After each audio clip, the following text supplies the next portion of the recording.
Hello, and welcome to Dungeons and Magi, where we open our handbooks, open our minds, and more importantly, we roll the damn dice.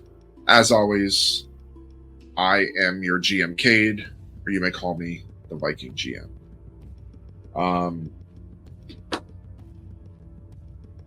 We hope that everybody enjoyed last week's podcast. There will be a part 2 coming soon. Nice and fun and dark and terrifying. That's why I didn't play. Part 2 will be coming soon. Once again, thank you to them for allowing us to play that. However, in this episode, I'm not going to say their names because they haven't sponsored this episode. So, if you want to sponsor this episode, shoot us a message and we will talk to you and get that going. But I say we jump right in. We don't have any merch announcements or anything yet. We're working on a lot of new stuff for the new year, for the relaunch of everything, the new campaign, the new everything. Keep an eye out within the next month, I will say, on our TikTok, on our Facebook, on our Instagram. Keep an eye out for that. There's going to be some interesting things popping up there that you should probably pay attention to because they correlate with next year and there may be a prize at the bottom of the box. But with that being said, I do believe it is time to roll the damn dice. Yay! So, we are excited. Despite our tone of voice, we are excited. Last we left off, you all were in a cave. This place being, you found yourself surrounded by these mushrooms at the base of your feet in a circle. And before any of you could figure out what happened, you were somewhere else.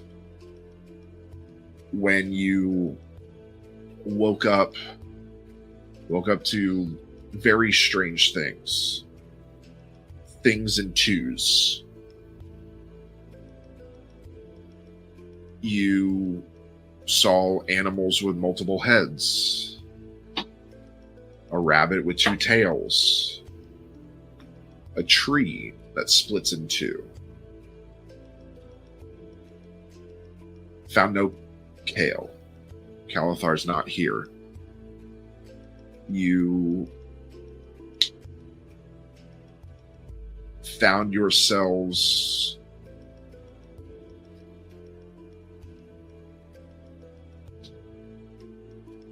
in the middle of a rainstorm, but not just any rain. Acid rain. There you found yourself a cave to run into. And as wounds were being nursed, Colin was the first to notice eyes appearing at the back of the cave.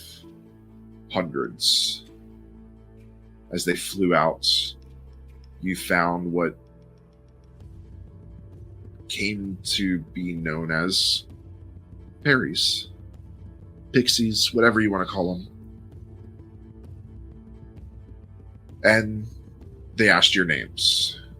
And with that, you each willingly gave your names to the Fae. You had to really and with that, you gave your ownership to those names to the Fae. And then, I mean, it's where we are. So, Let's give a little background. This place in this world is known as the Luminous Verge. It's not a separate plane in the traditional sense. It's a bleed. It's a space between dreams, memory, and creation itself. It's what's left of the world of the gods before reverie fractured reality. Here, time folds like silk, color defies definition, and sound can be seen. The verge exists as a kaleidoscope fever dream where thought becomes matter and emotion warps the environment. And those who enter without anchoring themselves, like you did, risk becoming part of it, absorbed into stories that never end. Now, here,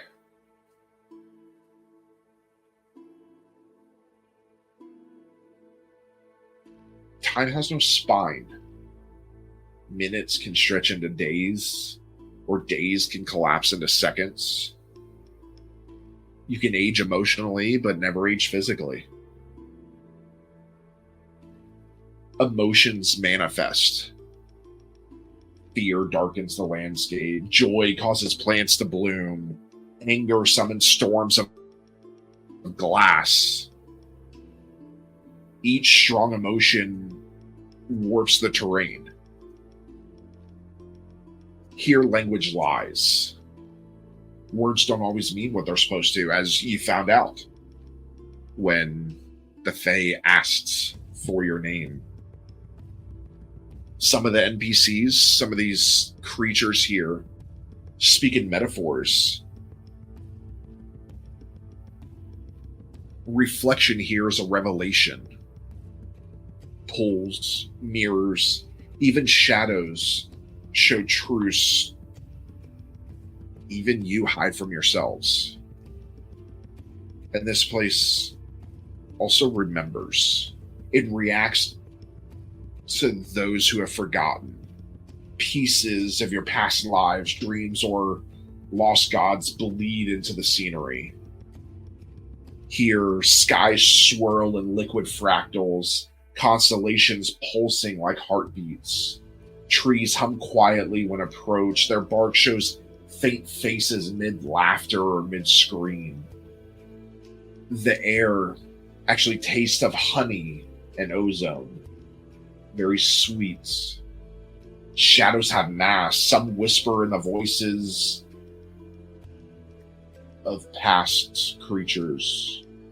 And every sound has an echo, even thoughts, if they're loud enough. So, again, you find yourselves in a glade with the fairies gone and just the lingering want of being able to call each other by a name that you can't quite remember, but it's on the tip of your tongue.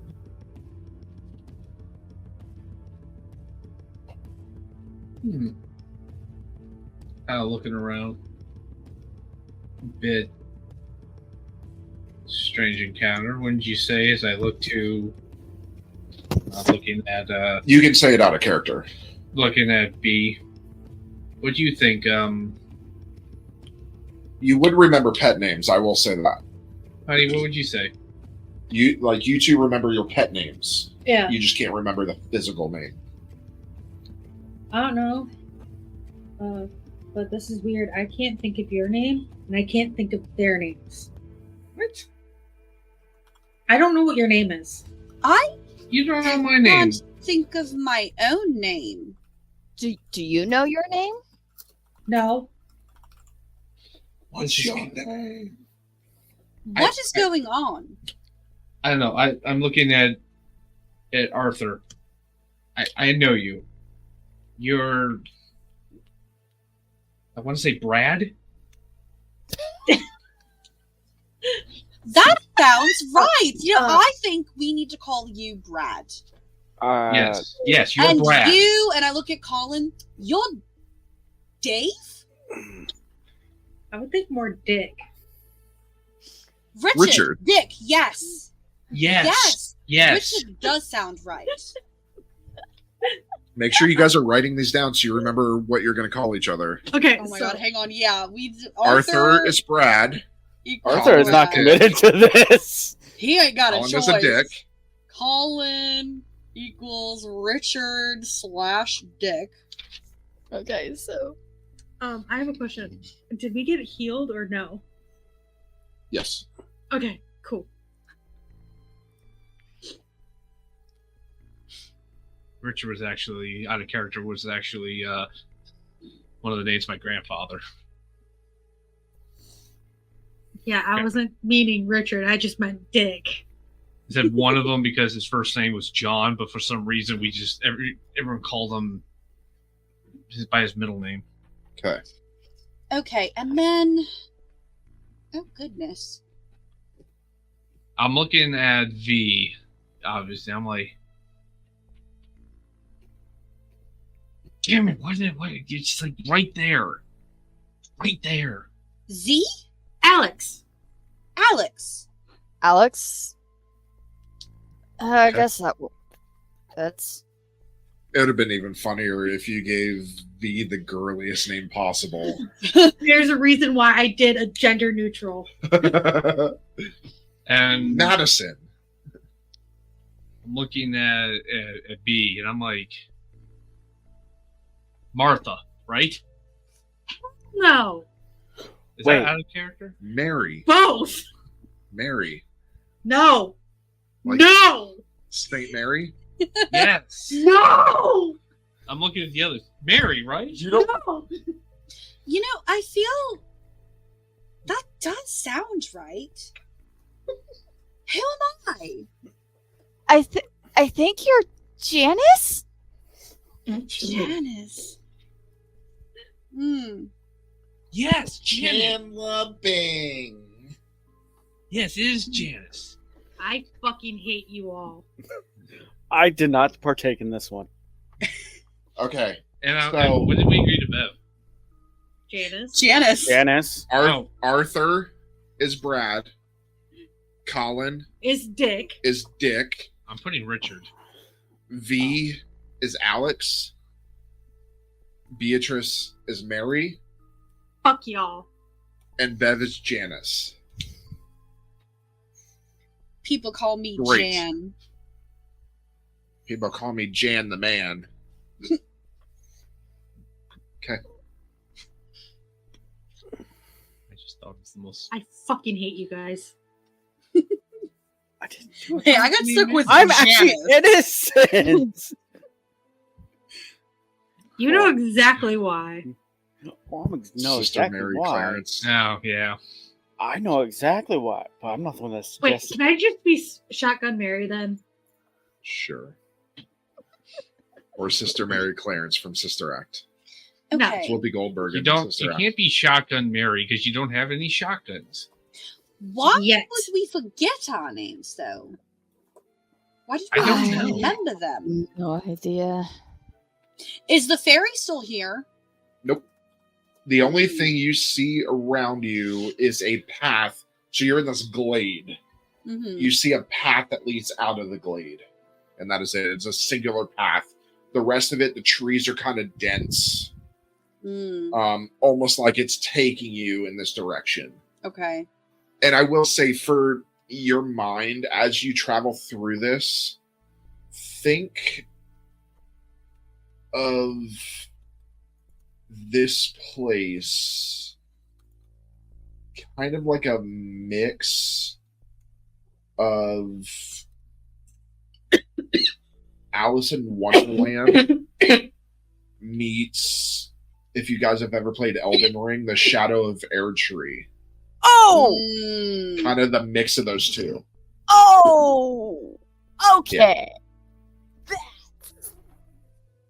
kind of horrific and fun and great and wonderful, and I love it.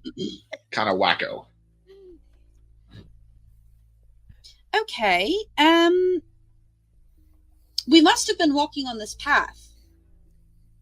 I say so. Where are we going? Okay, so I will say, you do remember your initial missions. You remember everything. You remember Calathar because his name did not get taken away. So you know Cal. We need to find Cal. You know he's not with you. You know what your mission is. You just don't know where you are. You just woke up and you were here in this place. Well, Yeah, we need to find Cal. We need to find Cal because I have a feeling something bad happened. Yeah, I I going to release don't- the gods. I don't understand how we just woke up here. Or that we can't think of each other's names. Well, I looked at Arthur. I was like, I'm positive you are Brad.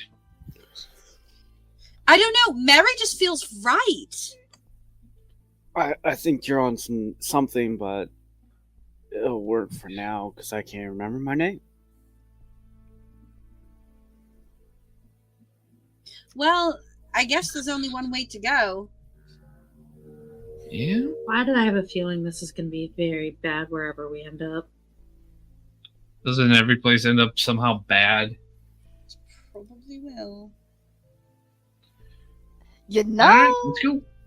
you're Let's start not moving down the wrong trail. about that. We're just saying something. True. Nope, I followed down the path. Yeah. Yep. I reluctantly go. I look back. Keep up, honey. All right. So, the path that leads out of the glade, it almost hums with a sound that's not quite music. It vibrates through your bones. It's this crystalline resonance that sharpens the air until even your breathing sounds wrong. The trees lose their color as you walk, bark hardening into translucent glass. Each leaf catches the light like a shard of prism, refracting thousands of rainbow threads that dance across your armor and skin. Your reflections begin to move just a heartbeat too late. Expressions delayed, gestures subtly off. The forest parts into a valley of impossible symmetry. And at its heart stands an archway of pure crystal, refracting sunlight into a crown of color. This large crystal archway in front of you. I kind of look up at it. I'm like, I'll see that every day. I approach it. Looks. You're able to go through it. There's no doors, Okay. just like this archway. I want to just kind of go up to the archway itself and just kind of like, It's pure crystal, like crystal glass, huh. but Interesting. hardened. You don't like even maybe your toughest shot wouldn't Do you take even it down. chip it? Yeah. All right. Dick, do not touch the random crystal. I won't, Brad. Yeah, I keep going through the arch. Okay. Beyond it, sprawls into something that pops into your head. It's weird. As you enter new spaces here, it's almost like this space is telling you where you are. This place that you're entering is called the Prism Court. It's a city sculpted from mirrors and living light. Towers twist into impossible angles. Bridges hang suspended over lakes of liquid radiance. And nothing casts a true shadow. The air tastes like sugar. Every sound echoes, even thoughts, if you think them loudly enough. The people you see here are called mirrorkin. Tall, faceted beings shaped from living glass. Their edges shifting hues with every breath. When they speak, their voices layer atop one another like reflections in a hall of mirrors. And when they look at you, you can tell they're seeing something else beneath your skin. You continue through into the reflection market. These are mirrored stalls that stretch into infinity. Merchants trade things that shouldn't have price tags, like the warmth of a first love, the sound of your laughter, the loyalty of your reflection. Each vendor's face is eerily familiar. It's your own, but inverted, watching from the other side of the glass. One of them steps forward, just in passing. Hello, Brad.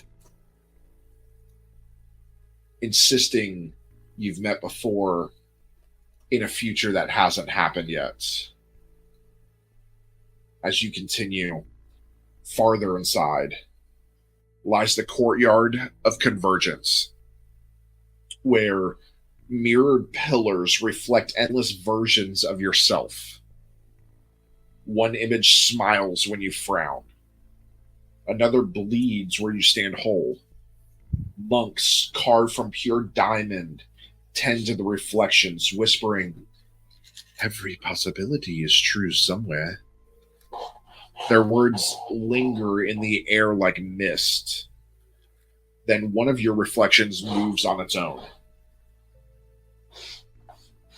The start of a mirrored hunt where each copy could be the assassin waiting to strike. And then you enter it. The throne hall of the Glass Monarch. It gleams like the inside of a prism. Hundreds of refracted copies of the monarch sit in layered thrones around the central figure, each one speaking a half a second apart. Their harmonized voice impossible to focus on. Reflections escaped their frames, they murmur. He's studying you with childlike wonder. Do you not see? You are not real. You are echoes of a brighter truth. Although his voice is strange, his tone is almost kind, almost tender. I can correct the imbalance if you wish. And you realize, almost with a chill running down your spine, that they mean erasing you entirely. Kind of looks to the others. I'm not sure how I feel about being erased. Yeah, I No, feel that- perfectly fine as I am.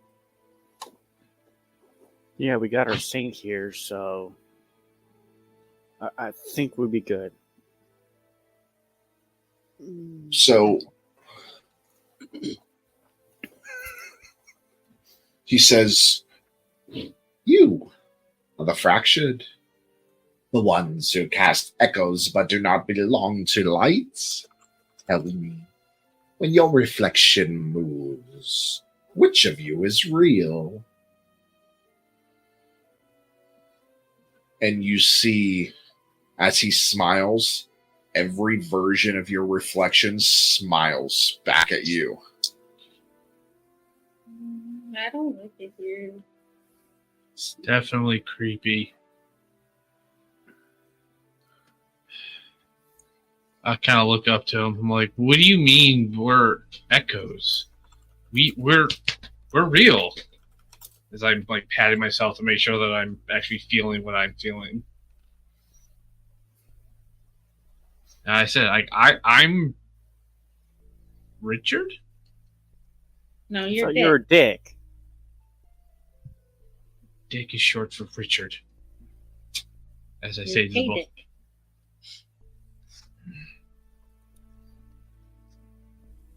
I rub my temple and I'm just like,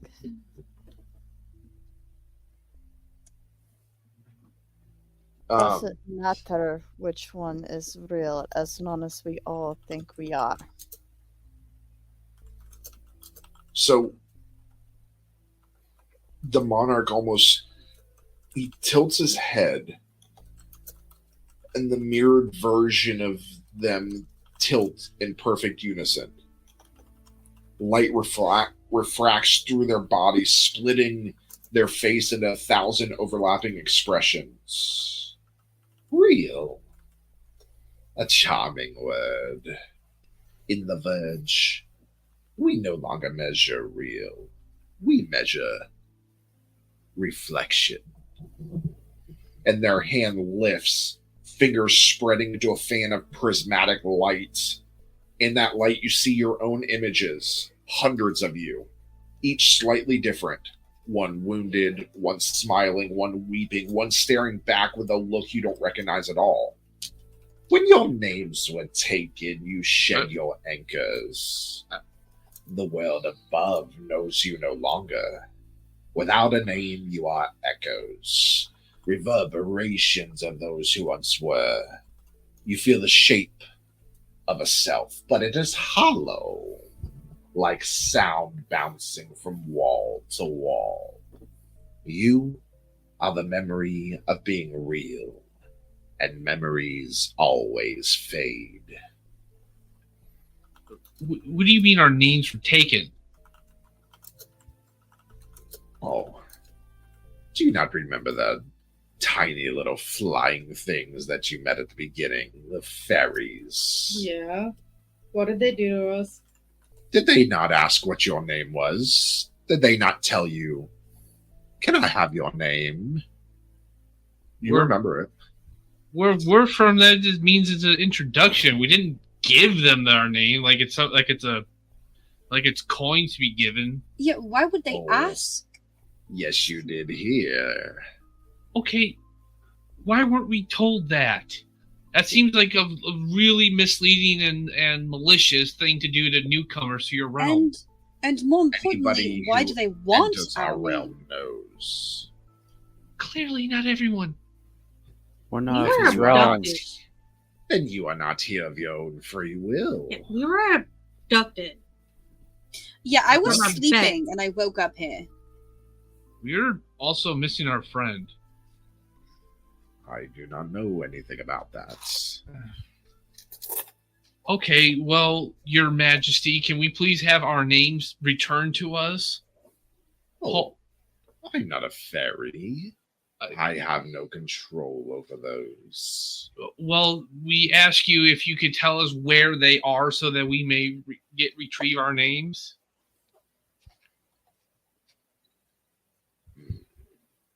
Respectfully, we ask. You hear him actually tapping on his knee, and you hear the tink tink tink tink of glass tapping on glass.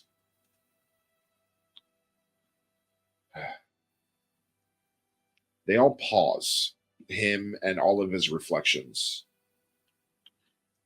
Each one by one, begins to smile. So eager to reclaim what the Fae have taken. Names are not mere words, little echoes. They are threads. Pull one too hard and the tapestry remembers what it lost. And it stands up from its throne, their form unfolding like a living prism. Light bends and curls, filling the chamber with 1,000 beams of color. If you would take back your names, you must remember them. But memory demands a price. Your names were not stolen, they were traded. The Fae never take what is not offered. What did you give up in that place? We don't. I looked at the others. We didn't get anything.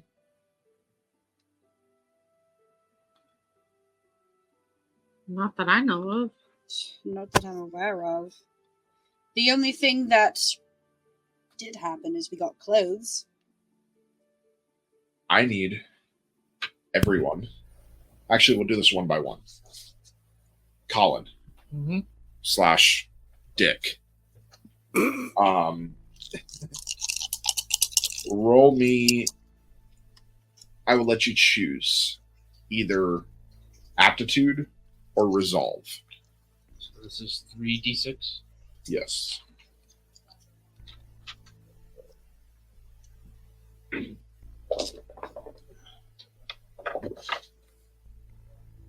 I'm using aptitude. I got a 4, 4, and a 6. So 14, reroll the 6. 5. 19, Plus my aptitude is 5. so 24. Okay. Okay. Okay. Bev / Janice. Yes. 3d6. You Aptitude said I or could pick resolve. between aptitude or resolve. Okay. I'm gonna go with resolve because my aptitude is awful. I got a 6, a 2, and a 4. 12. You reroll the Reroll the 6. 6. 3. 15. And my resolve is 2. 17. Okay. Brad. All right. Actually, I had to roll these up one. 6, 5, and 5. 16. Reroll the 6. 2 plus 2. 20. Okay. Alex. I got a 6, a 3, and a 2. 11. Reroll the 6. 3 14. plus 3. 17. Sister Mary. Fuck off.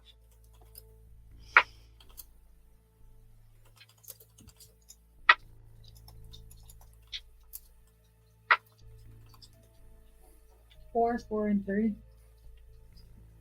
Plus 3. 11, 14. Oh no. Okay. So this was a hard. So your target number was 15. I missed it by 1. And you were the only one that missed it. Fuck. So Use something. Or maybe not anymore.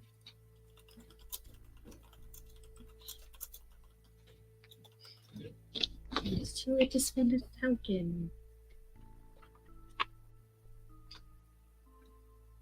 um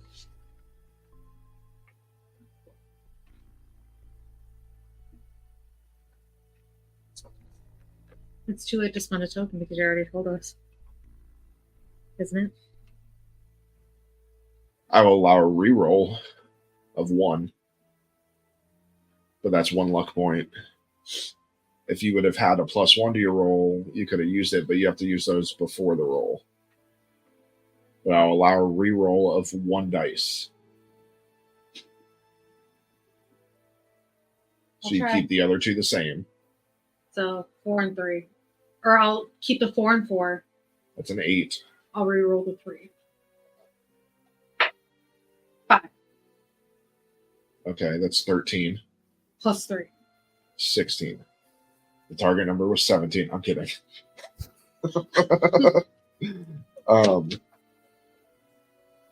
Okay.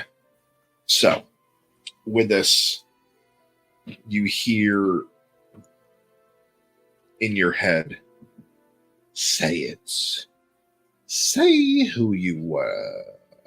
and see what follows. And all of you begin to think. And all of you can go ahead and say your names aloud. Colin. Beverly. Beatrice, not a fucking saint.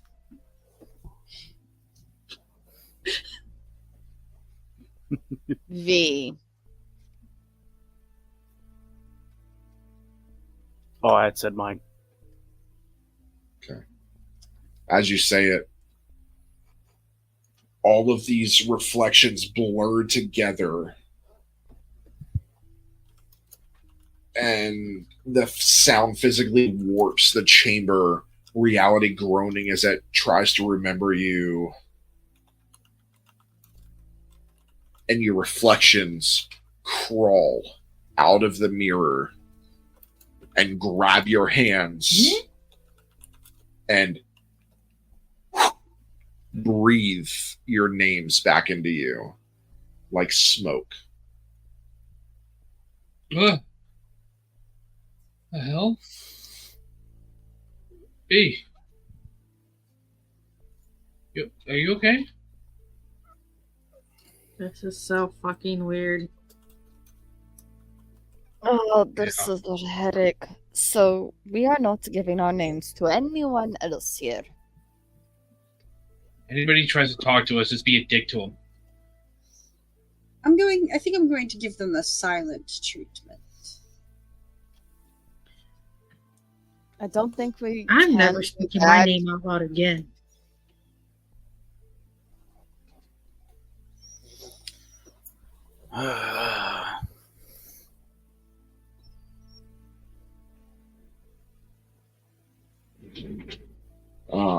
Because I do not think we should come off as rude. Yeah. So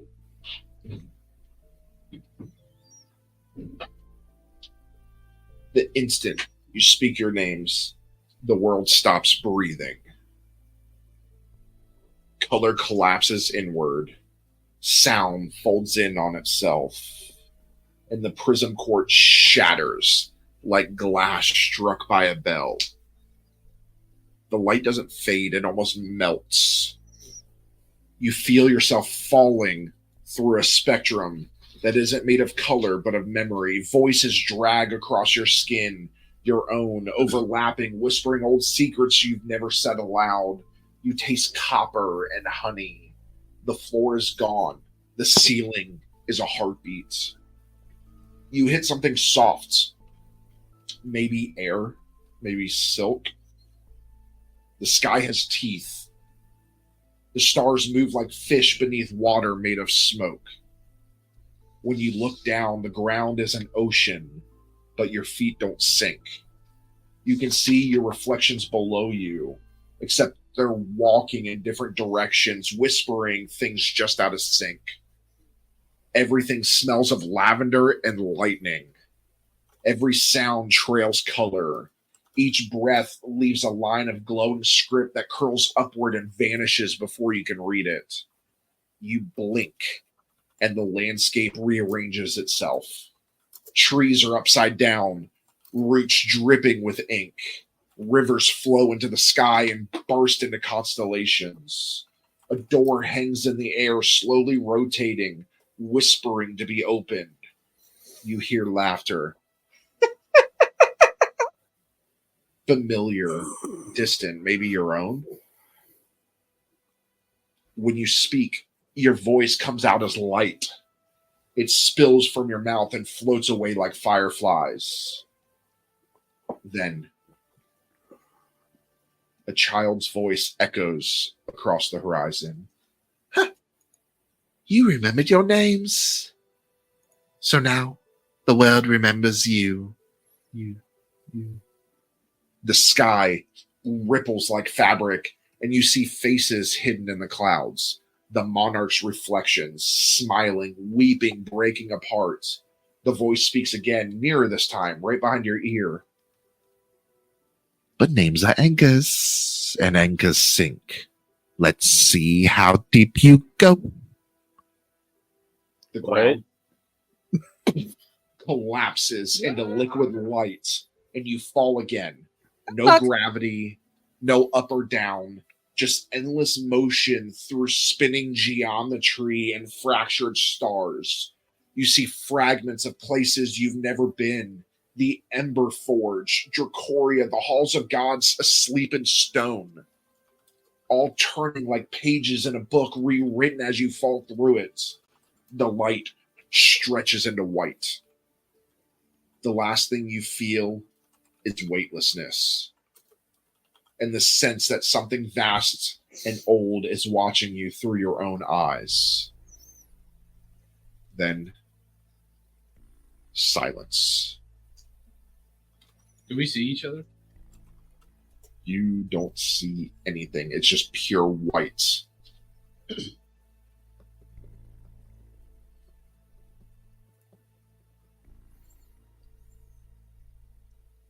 What?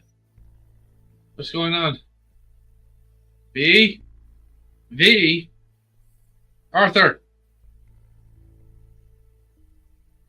Somebody say something. Fuck you. Do I hear that? Fuck you. Fuck you. Fuck you. Fuck you. V? Hello? And then suddenly Okay. you hit the ground softly. Oh. Like falling onto the surface of a bubble. It flexes under your weight, then steadies. So it's like, Can we jump? Is Arthur still wearing the sheet? Or was there clothes? And does he still have the sheet on? he's wearing clothes. Thank God. Okay. So everybody, go ahead and make me an aptitude check, please.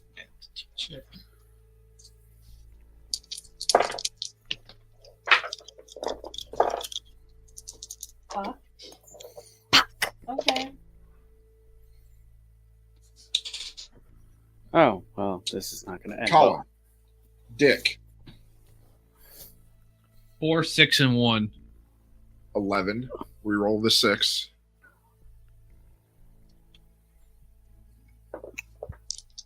4. 15. Reroll the 1. 2. 13. Okay. Plus your aptitude. That would be 18. Okay. Bev, I got a 4, a 3, and a 1. 8. Reroll the 1. Reroll the 1. I got another 1. 7. 2. 5. And I have a +1 to aptitude. 6. Artie Smarty, A 6, a 1, and a 1. 8. Reroll the 6. 5. 13. Reroll the first one. 5. 8. Reroll the second one. 3. Plus 5. Plus 1. Mm-hmm. 6. Okay. V, 2, 6, and a 1. 9. Reroll the 6. A 1. 10. Reroll the first one. 3. 7. Reroll the second one. 2. 5. Plus 3. 7. Okay. Beatrice, 1, 6, 5. 12. Reroll the 6. 1. 13. Reroll the 1. 4. 11. Reroll the other one. 4. 7. Plus your Plus aptitude. 3. 10. Okay. So your target number was a 10. This was an easy one. Yeah. So the world around you looks like a painting halfway erased. Mountains hover in the air, their roots dangling like threads. The horizon loops back on itself. Every sound arrives twice, once normally, and again a few seconds later, whispered in reverse. When you look up, the sky is a mirror. You can see yourself standing above, inverted, doing everything you do a breath late. One of your reflections turns and waves at you, even though none of you waved. I wave back. For a heartbeat, you feel fine. And then the names you just reclaimed start to burn. The syllables echo in your head, not as language, but physical weight, like something large is trying to remember you back. The air ripples, the ground sighs, and from far off, you see movement, shapes, drifting across the blank white landscape. They look like silhouettes of people drawn in watercolor, smudging at the edges. Every so often, one bends down, presses a hand to the ground, and a flower blooms where they touch. A flower made of glass that hums a note when the wind passes. When you blink, they're closer. When you blink again, they're gone. A voice, one you haven't heard, murmurs through the air. You should not have names here. They are too heavy. You'll sink through the color if you keep them. Your reflections above tilt their heads as though listening to the same warning. Then one of them speaks in your exact voice. We told you not to look down. As soon as they say that, all of you instinctually look down, and the ground beneath you liquefies into ink. The reflections in the sky step forward and fall downward, crashing through the mirrored firmament like stones through water. They hit the ground around you, rising in perfect duplicates that shouldn't exist. They breathe in unison with you. They blink when you do, but their eyes glow faintly, each the color of the last place you were before this one. Then everything freezes. Total stillness before a single sound breaks it. A door creaking open somewhere just out of sight. A voice, low and warm and terrifyingly calm, whispers from behind the unseen door. Step through, little anchors. Let's find what you've tied yourselves to. And off in the distance, you see a door slightly ajar and a hand reaching out. I know it sounds weird, but does the hand look familiar? Just looks like a human hand. Okay. Well, fuck. One of us is gonna have to do it fast. And I walk up and I take the hand. Okay. Well, okay then. Look to be Slowly scroll. I follow. I follow with B. I'm gesturing for her to follow me. I'm not going in the fucking door. Honey, do you really want to stay here? I want to go back to bed. I do too, and this is probably the best way back to that bed. I hope so. I kind of give her a reassuring hug.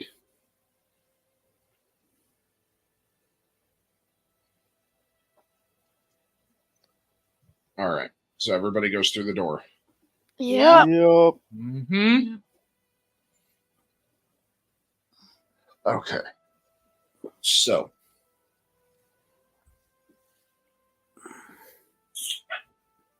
the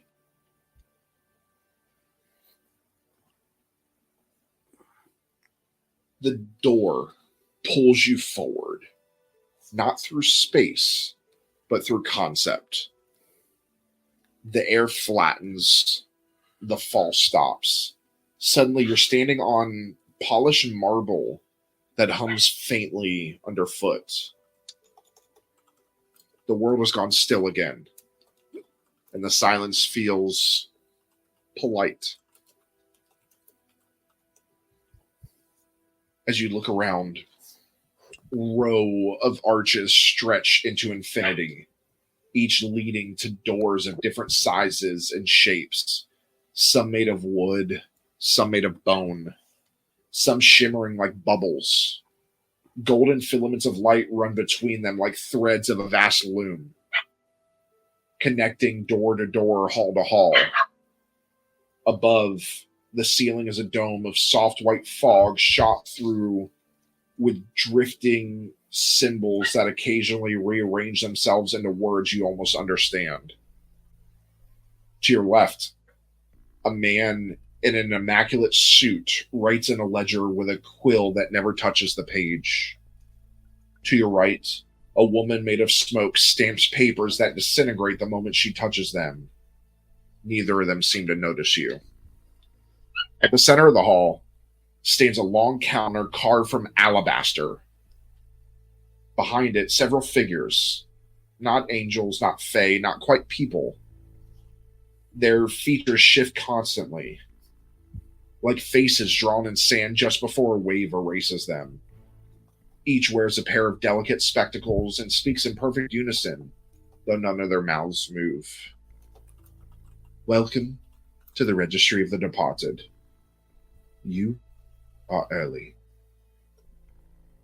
They gesture politely toward a glowing line on the floor that seems to divide one half of the chamber from the other. On one side, colors are warm and golden. On the other, cool and blue, like sunrise meeting twilight. We process arrivals, misplaced echoes, names returned from elsewhere. We file what remains. And a soft chime rings and a clerk slides a new ledger toward all of you across the counter. The cover bears all of your names. Sign here, one of them says, for record keeping. And the pen that's waiting there is actually a sliver of light pulsing faintly like a heartbeat. You sign. Is this a contract? No, it's a ledger. I'm not signing shit It's almost like a bank ledger. because you said What we're in the will Department of happen Departed. if we sign? You go ahead and make an aptitude check. Okay. Oh god! Just you. Is it for a memory thing? Yes.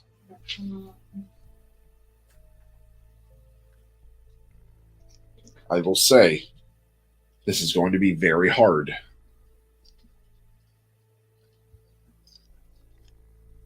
Is it for a past life? Kind of. In a way.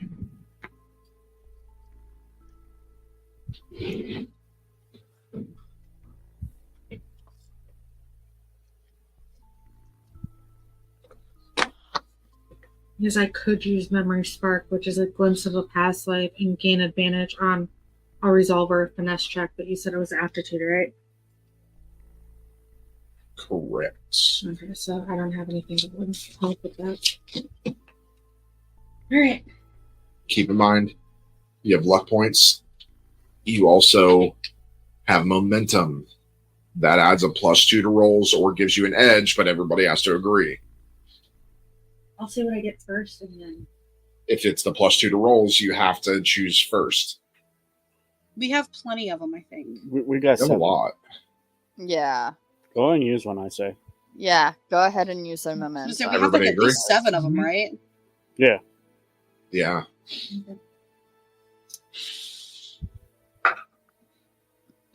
6. Okay. 3. 2.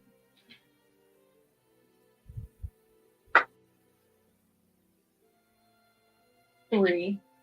It's 14. Then you reroll the 6. That was 3. You have momentum. It gives you an extra D3. Or D6, I mean. 1. 15. Reroll the 1. 3. 12. I'm going. Can I use momentum and look at the same time or no? You have one more luck left after this. I will use it to reroll the 1. Okay. 6. Reroll. 4. Okay. And aptitude is 3. Okay. So, as Beatrice, as you're pushed the ledger and you take a minute to look at it and you actually grab that piece of light that is used as a pen. These things they haven't really looked at you. They've kind of been like looking down while speaking to you guys. And they finally look up waiting for a response. And the one kind of like scoots back in their chair and looks around. Oh, I didn't realize it was you. And they kind of bow their head a little bit. I'm sorry. There's no need for this, and takes the ledger away. Let me go get the manager. And they stand up and they float away into the back. Saint Beatrice helps again. I don't think this is Saint. God, I hope this ain't Saint. If this is Saint, I'm going to kill you.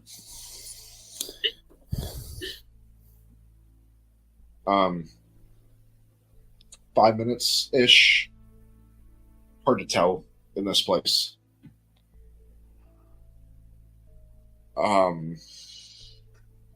If any of you even had like some kind of typekeeping device, like even like sand in a vial, it's frozen here. Doesn't move. Time doesn't move the same here. And you see this larger man, human maybe, in a suit, come out wearing almost like kind of looks like a fedora almost on his head, long black hair, this large handlebar mustache that goes into a thin like chin strap. And those of you that are pretty observant, so if you have a high aptitude, you recognize the hand as the hand that was reaching through the door. And he looks among all of you. Oh. Well, I'm sorry for the confusion. I did not realize that y'all were traveling with someone so special. Huh? I'm not special. Oh, well. He doesn't ever look you in the eye. His head's always kind of down. He looks at everybody else in the eye, but he will never look you in the eye. What's going on? My pardon, but Y'all don't belong in a place like this, especially not you. I don't know if I should be honored or should be insulted. What brings y'all to this place? This place is only for the dead and forgotten. And it looks to me like y'all are mighty alive. We woke up here. Well, not here. We woke up somewhere else. Where everything was doubled. Oh, We you met some fairies. They Forgot took our names. Got them back. Got them, went to like a crystalline area. Got our names back. Fell down a bright ass hole.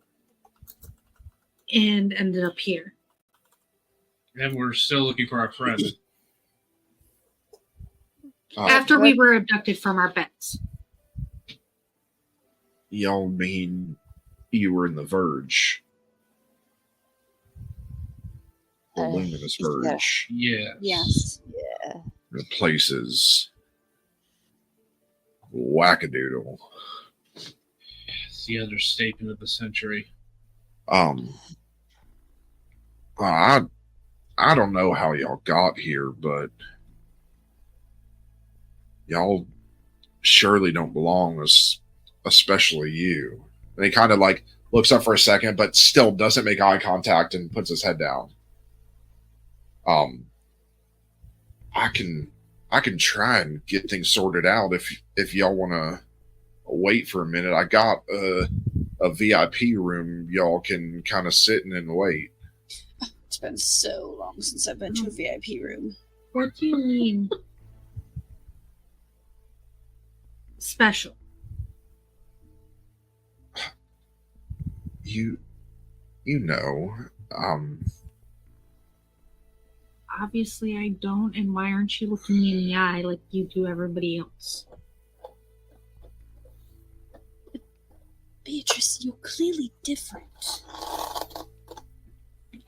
What do you mean I'm clearly different? I'm the same fucking wackadoo mad scientist doctor who Thanks. can't do shit. ma'am, I'm sorry. We were taught here not to look reverence in the eye. I'm sorry, Huh? did you say reverence? Yeah, we were taught not to look reverence in the eye. I look at my wife and back to this gentleman. What?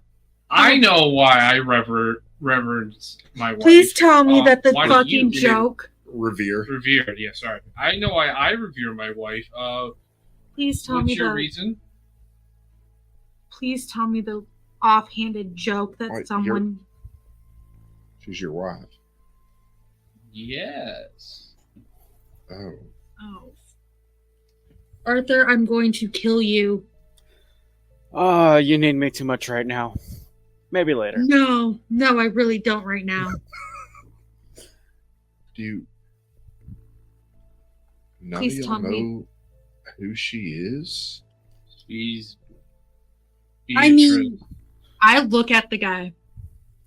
Please tell me the offhanded joke that someone played on me has not come to fruition. What joke? There's Being a fucking saint. a saint. So, is she not a saint? You truly don't remember who you are, do you? Or what you are?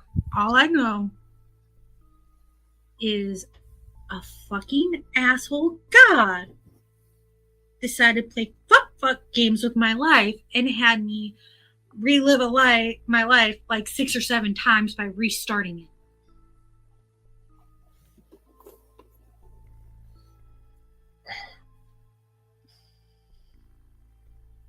Hold on. I got something that'll answer some questions. Why don't y'all go into the VIP room? Just follow the carpet there, and in the room in the back, there's places for you to sit. There's food to eat, drink to drink. I'll be back in like 10 minutes and I'll find something that'll help. And he just kind of like does a quick little bow as he walks away. To the VIP. I just watch the room. I'm hesitant to I walk that red carpet. I follow, and I'm like, Beverly's like strutting down. Yep, the full red carpet, like a movie premiere, just like Beverly in her own mind sees these flashes of cameras. the one thing she does not miss is does not miss is the attention. Okay. So in that VIP room, it's just like you said, there's couches in there. I just go face first into a couch and start screaming. I go and sit next to her. I'm like face down on the couch, like laying down, and my face is in the I cushion. sit on the floor next to you. I'm sitting next to you. I'm like, it's okay. I have a feeling it wasn't Arthur that was playing the joke. It's the fucking not cat.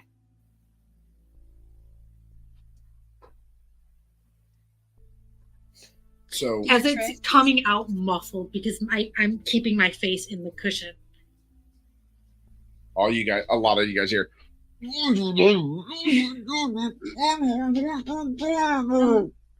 As she's like yelling and complaining, that's all you hear. There. with me thinking she's I'm not doing complaining that. about me. I'm going, in my defense, all I said is you should be the light and I'll be the shadow and do what needs to be necessary. And this is the first time you all have heard me say this. Because I don't say this in public. You hear a knock on the door frame.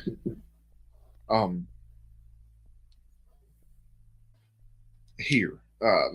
Maybe this will clear some things up. I'll close the door behind me when I leave. Take your time. Just come have them find me when you're ready. I He just leaves hold up this a finger. large book on the little table that's in front of the couch as he walks out and shuts the door, and you hear it lock. It's locked from the outside, like with a key, but you guys can unlock it again. He just locks it for your privacy. Like, kind of look at the book. Oh. I pick it up and open it. Doesn't open. It's heavy. It's a large gold latch. I sit up, handed here. I don't want to look at this, but I think I have to. I kind of heave it over to her. And as you touch it, there's these runes that were on the cover that weren't visible begin to light up and begin tracing around as you hear it, as the lock opens. No. And there's almost this like puff, like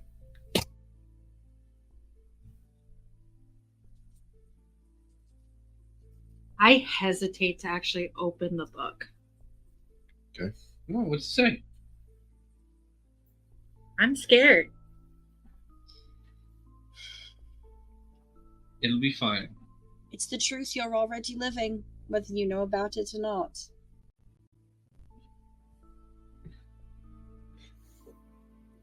We won't think of you Yeah, any but- differently. live your truth, girl.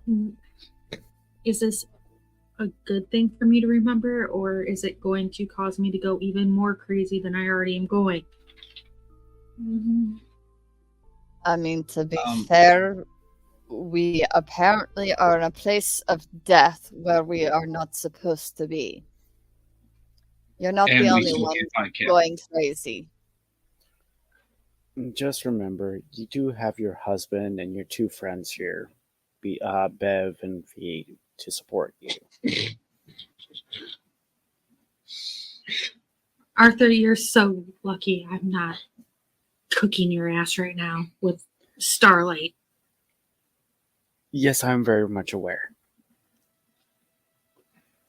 there has to be a reason why it was hidden from me. That's the thing. Maybe you weren't ready at the time. Or maybe that jackass of a whatever the fuck he is hid God, it from you to keep you Titan. Titan, whatever. again, whatever the fuck he is, hid it from you to keep you under control. I have an idea. You needed to open the book, right? Can somebody else read it? Probably not. Oh, let's try. I'm not gonna. I just opened the book. I look at the book and see if I can read what's written. Whatever it is, Oh. you're going to have to come to terms with it at some point. Sooner the better. I already haven't come to the terms of that I've lived 6 or 7 times and had my life reset. Okay. So, you open the book and look at it. Yep. Okay. So, as you open the book, the pages are blank. I skim through looking for any writing. I put my hand on the page. As you touch the page, this wave of light comes out and hits every single one of you. And you see darkness, pitch black. But from there, you hear a voice familiar to all of you.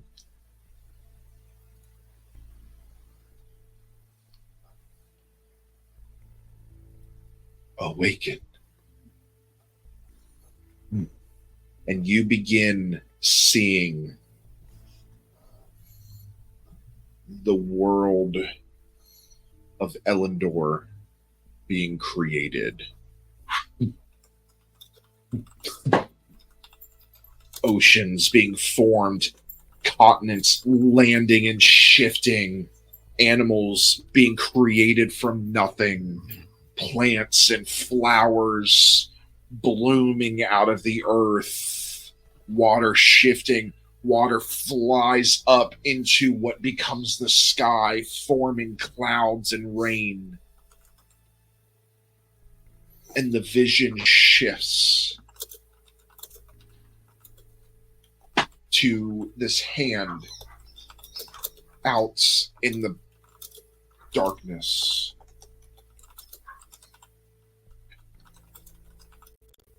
Elyndor, the size of a baseball under the hand, and from there, other baseballs beginning to form.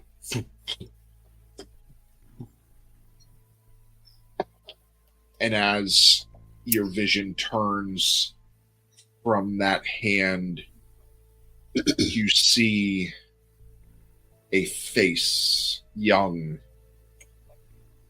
familiar. Beatrice. You see Beatrice's face among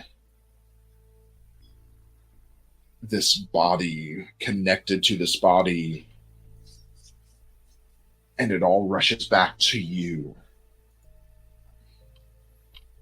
It all rushes back to you, the DawnMother, Elyndor, the goddess of rebirth, memory, and the first light of creation, the goddess of beginnings that follow endings, the spark that rekindles what the dark has consumed. Where Kaelor ruled the forge and flame, Elyndor ruled the light that came after the fire, the healing dawn, the illumination of forgotten truth and renewal of lost souls. and it comes to all of you. Before reverie fractured the divine realms, Elyndra's light was the first to touch mortals' eyes after the long primordial night. She was not worshipped through prayer, but through remembrance. Every sunrise, every spark reignited, every story retold was her hymn. When the Titanfall came, Elyndor did not flee. She wove her own essence into a mortal cycle, binding her soul to the flow of rebirth, so that light could never truly die. Each lifetime she lived was a lantern in the dark, a new flame carrying fragments of the old one. Over centuries, her name eroded from history, her temples reclaimed by shadow. Only the faint phrase, Saint of the New Dawn, remained, a misremembered echo of the DawnMother herself. And you see a symbol, a golden ring of light encircling a single feather with a rising sun. And this modern age, you see it transform. This is where we get the term of the halo from the imagery. Proof that her myth never truly vanish, only change shape. And then you all snap out of it, and you are back in the room. Not a fucking word. I'm I just looked to the opposite side staring of the room. out. A fucking word. I am running to the opposite side of the room. Beatrice, I set the book gently down. I lay back down into the couch, face first, and scream. I look around. this I'm like, doesn't have to be a bad thing. Why are you acting embarrassed? I married a goddess. You have the powers of a god. Yes. I would Powers of a god? She kill is for a those goddess. Powers. Not just Because I'm going any, not just Not just any goddess. any She's a goddess. goddess of creation. She created this world you're living on. Do you Goddess. understand what that means for you, for all of us? She is the first god ever. She is. That is why that bastard wanted you under control. Because he Capital wanted G. that. I kind of was like, Oh. we sold that? Does this make me a god by marriage? They have lowercase Yeah. g? When you marry a god, you become a god. Is this like a king and a queen kind of thing? Colin, the this god is- of coffee. This is why he wanted to control you, Beatrice. Because you are probably the only one that can fight him. Actually, what do you want us to? What do you want us to call you now? I do. Continue calling you Beatrice. Colin would know that I'm actually crying right now in the couch. It's okay, honey. I mean, so would everybody else watching the tears drop off the couch. Well, my Are these face, holy I'm tears? face first in the couch God. Are cushion. these holy tears? The Should we try and golden collect? tears Should we try as and they collect? hit Yeah. the ground, a flower blooms. Not really. She doesn't have full access to her powers until she accepts. This is the thing. This is why you've spent so many lifetimes in this circle, and you kind of planned it this way. So everything that was told to you was a lie. You did this. You put yourself in this circle. And you made it to where every life cycle you forget more and more, hoping that one day you would just be able to live as a mortal, not knowing that there was still a Titan that existed that threatened Elyndor. So, until you accept being Elyndra, hence the name Elyndor, a little bit of an ego thing there, as all gods have egos. Mm-hmm. Until you accept your past life as Elyndor, you will not have full access to your powers. And even when you do, it will be a slow process because at this point you've lived millions of lives. So many you will never remember them all. You've had many husbands, many children. Mhm. Some of those you do remember, which you already did remember some of them. But as this unlocks and as you progress, you will start remembering more because those are things you loved. I will say you remember creating this place, but the details of your millions of lives, it's hard to keep that all. Especially because as of right now, you don't have the mind of a god.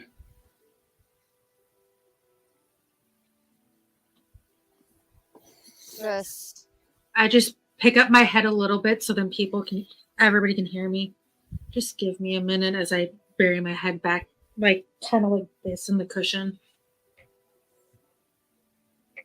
I actually go and sit on the floor next to. Good God. Nice God. That's No. right where I'm at too. No, I'm. Just sit in Colin's lap. Hey. Oh. Now, This is my V friend. can sit next to you. This is a pretty long couch. Chris, you're my friend. So you created everything.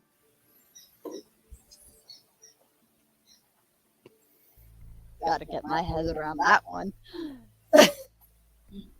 But You kind of hear muffled, you and me both. I don't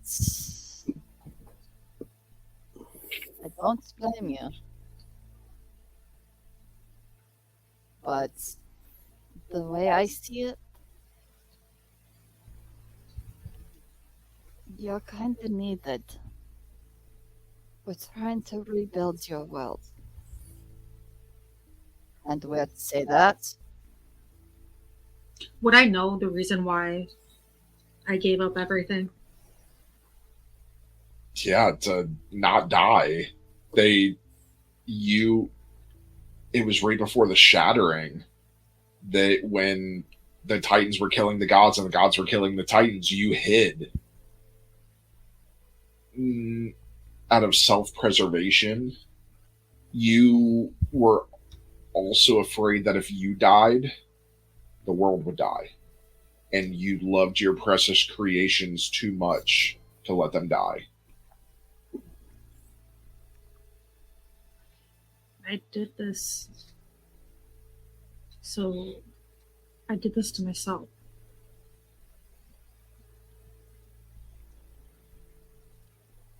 Yeah?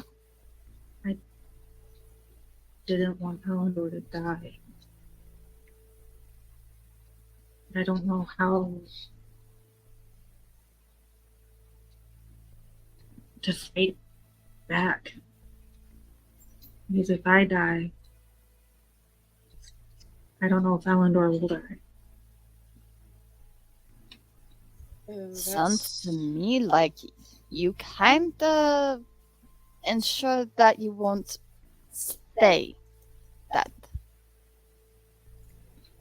You are. I hid. So then Salteth couldn't get to me. And the other Titans couldn't lock me up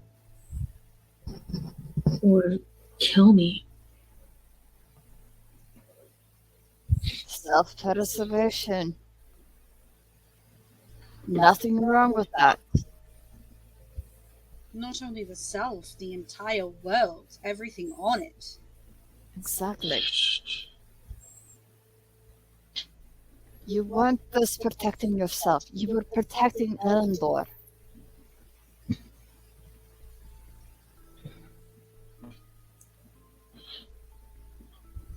and we got to protect it again. Would I know if Zolteth knows who exactly I am? Oh, he knows. He knows. He's a Titan. Only issue is He's your sibling, technically.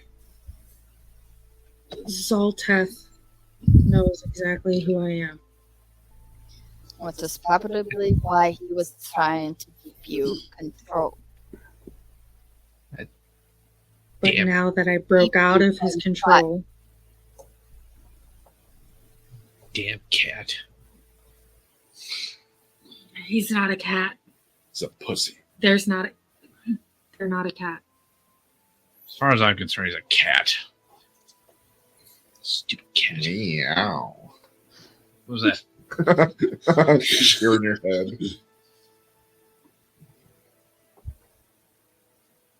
So I need to figure out how to potentially unbind myself.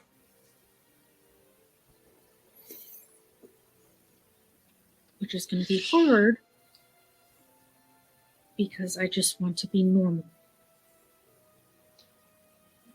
Are any of us normal? Well, I know Colin's not. Hey. You are not normal, Arthur. There is nothing normal about you.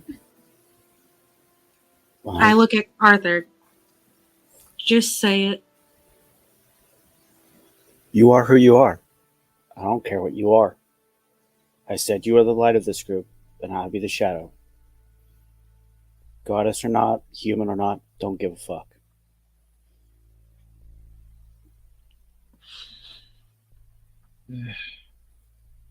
So we need to come up with a game plan. But first we need to find Kale. And get the fuck out of here? Get the hell out of here. And I would say we go back to, what was the place called that we went to What's it called? shit. I have it written down. Hang on. Obsidian Haven. Also, in the book, there is one image that generated, and it's what your temple and statue used to look like. Okay. And everybody can see it if they look in the evidence vault. Ooh. Ooh. That is what your temples used to look like and your statue looked like. Ooh. So can I So cancel just- that next location? Just as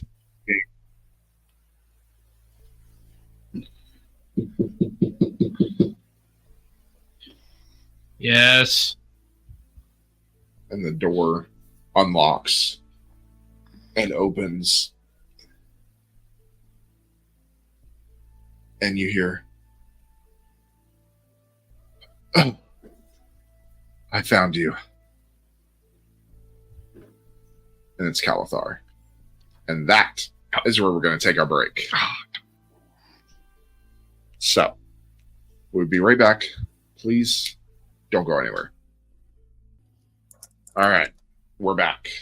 So, coming in, the door opens and you hear a little bit of that chainmail clinking as you hear, "Finally, I found you." And you see Calathar. Calathar just sees my face still in the couch, like kind of still buried in the couch. Oh, Cal, thank. I kind of look over to my wife. The gods? Just act normal. Thank goodness you're here. I don't know what happened. A Was it- lot. Was it the Yeah. same for you? Did you wake up in this place?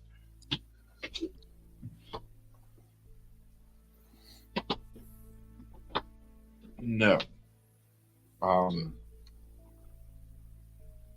I was supposed to go with you, and for some reason I got stuck in the regular world. Wait, you knew where we were going? Yes. I Um, sent you here. You could have told us? Not everyone would have agreed. Okay, Did Cal? you send us here so that I could find out who I really was, and so then I can have an existential crisis? Yes. Did you know Fuck about you. the fairies? No. Do you know they stole our name? Did you give it to them? Okay, Cal, where we're from, when someone asks, can I have your name? It's a form of introduction. Not here. Actually physically give them their name, our Well, names. maybe you should have studied where I'm from and where you live now, and you would have known. You know what, Cal? Maybe you should. Can we just assimilate. stop fighting? And when you say that, it echoes.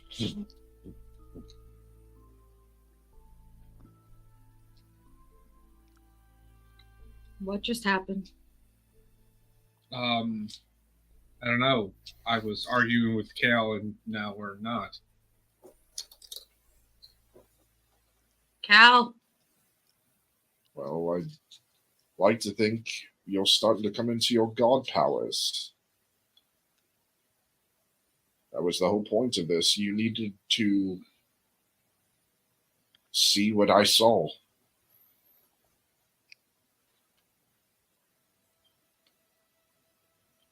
You needed to see who you truly were. so I'm You the truly first are. guy. Yes, goddess with a capital G. The first. The creator. The goddess that my people pledged their life to Oh, for the past 1,000 years.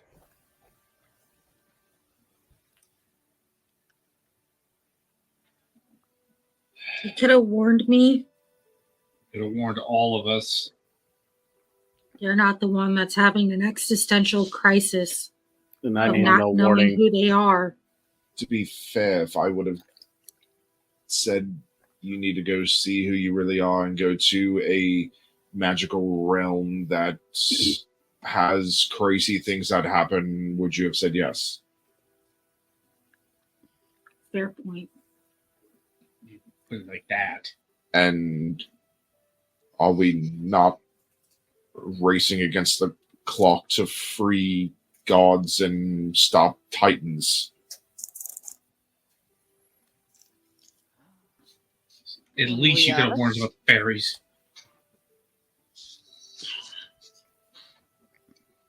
Okay, let's just get out of here. I'm going to need to think on my own about who I am and not broadcast that I know who I am now. See, here's the thing. Here we go. This, for normal people, is a one-way trip. We are here until you become Elyndor and you can get us out of here. I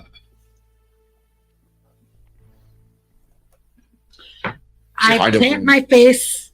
All or nothing kind of situation. I put my face back into the cushion, and you just all hear a screech. Nah, I would have had the same exact reaction.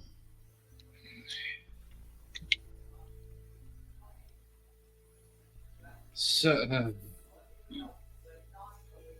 Cal, I really don't have anything against you. I really do. But you're an ass. Desperate times call for desperate measures. We're fighting a titan, and And you you needed a- people have no fighting experience. And I you have no needed fighting someone- experience, and you guys have been alive. And you needed someone who could match God power or Titan power, which is me. Yes. Apparently.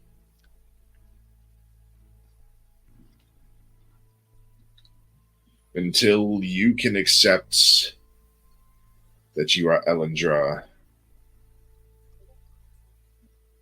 we're not going anywhere. How do I accept that I'm the one god, the first god? That I purposely hid myself and purposely forgot everything to survive. Think of it like this. What have I been saying this entire time? I understand that, Arthur, but this is different. You can see it as different, and trust me, I have no idea how you're feeling. So, bear this as words of someone who doesn't understand. We've all here have seen your some sort of light. You can start Yes. out with that. You've always rejected even that from me. Start with Yes. that and then move up. I don't want to be different. But You're you not. are different. You are a goddess. You are light. You are good. You are a healer. Yeah, and when's the last time I healed anything without it going fucking wrong? Well, apparently, you can only do things under duress. So, I say we kickstart this. No. And he pulls a blade out. Whoa. And slits his throat Oh fuck! Oh fuck! as he drops to the ground, I bleeding, gargling blood.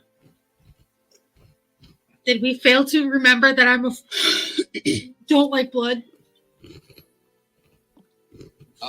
He is bleeding out currently. He has 2 minutes. Just have to be realistic. Yeah. Depending on where he cut, yeah. Are you actually timing this, or are you? Yeah. Oh, it's 2 minutes real time. Or he bleeds out and he's gone. Because remember, we don't have resurrection in this.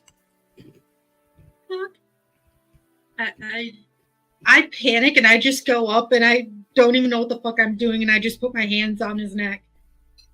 Okay. Think healing thoughts. Roll.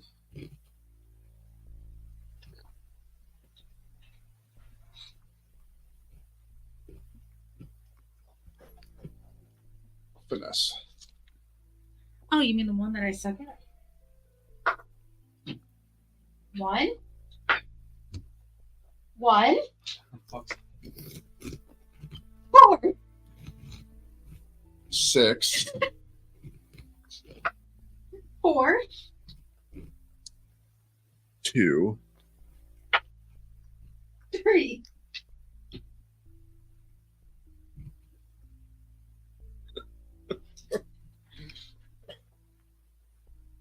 Plus 1.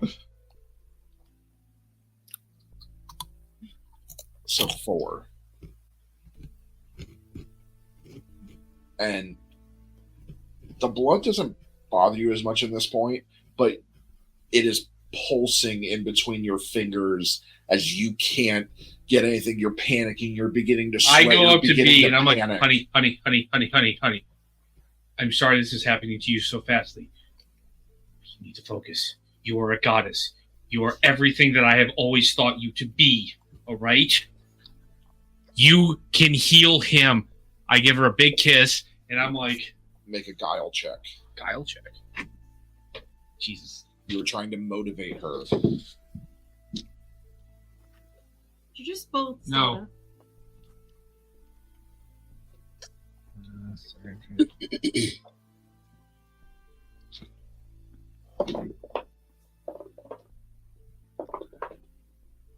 Okay. 4, 5, and 6. 15, 3. 18, Plus 1 is 19. 19. You gain an edge.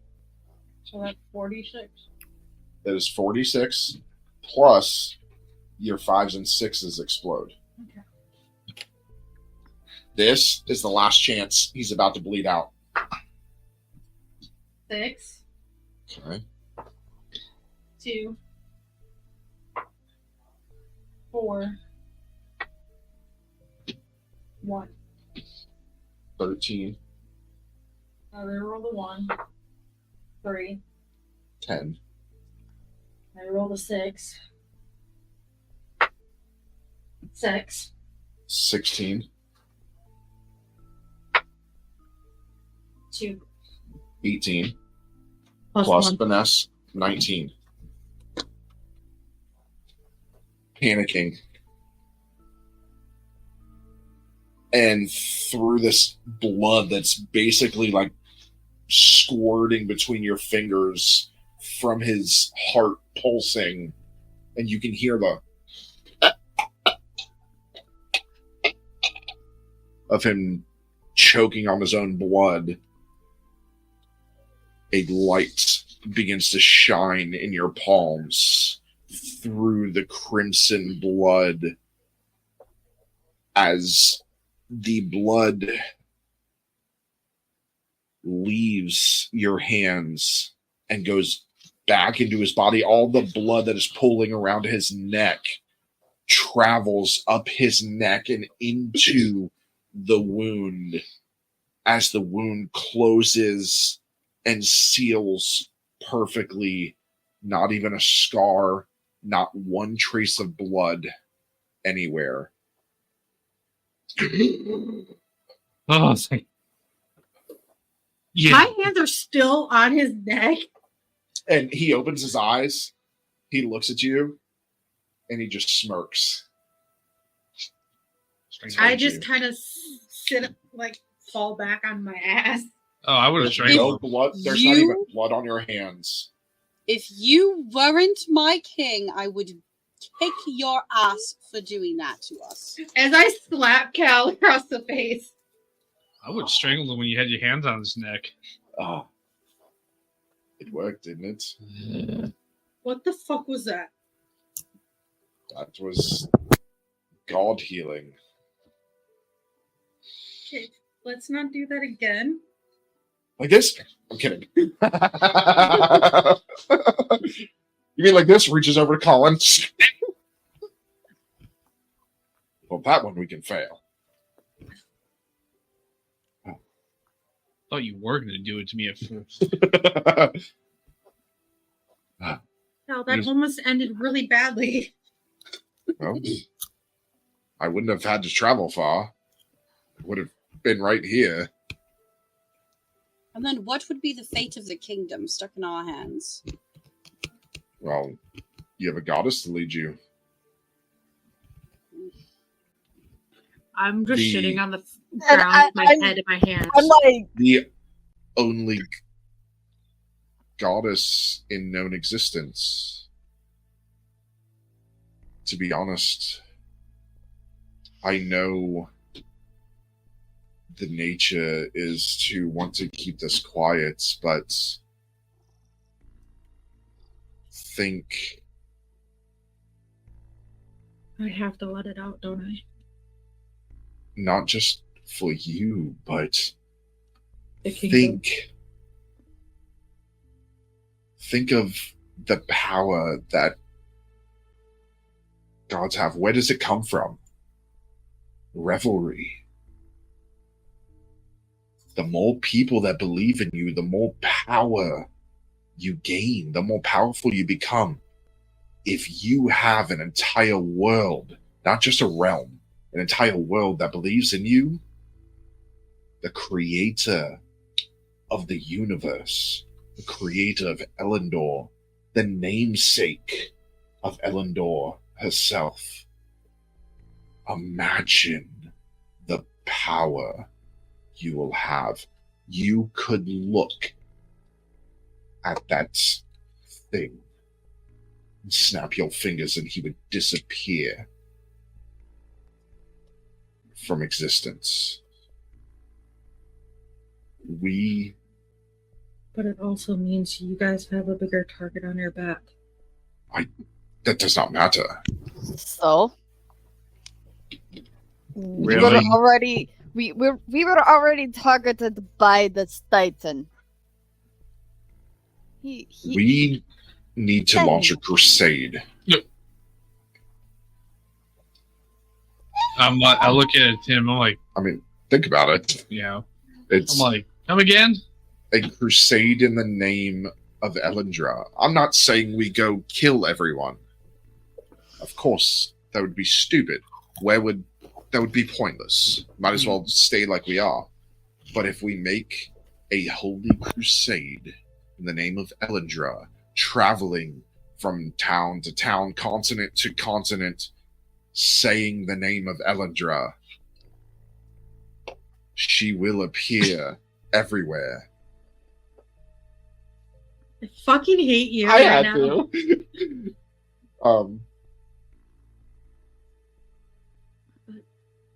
I don't even look like Statues. her anymore. You accept God form, then I mean, you could put Colin in your pockets, Hey, but be a little awkward. But you can do what you want. I mean, theoretically, you could probably ascend him with you. really?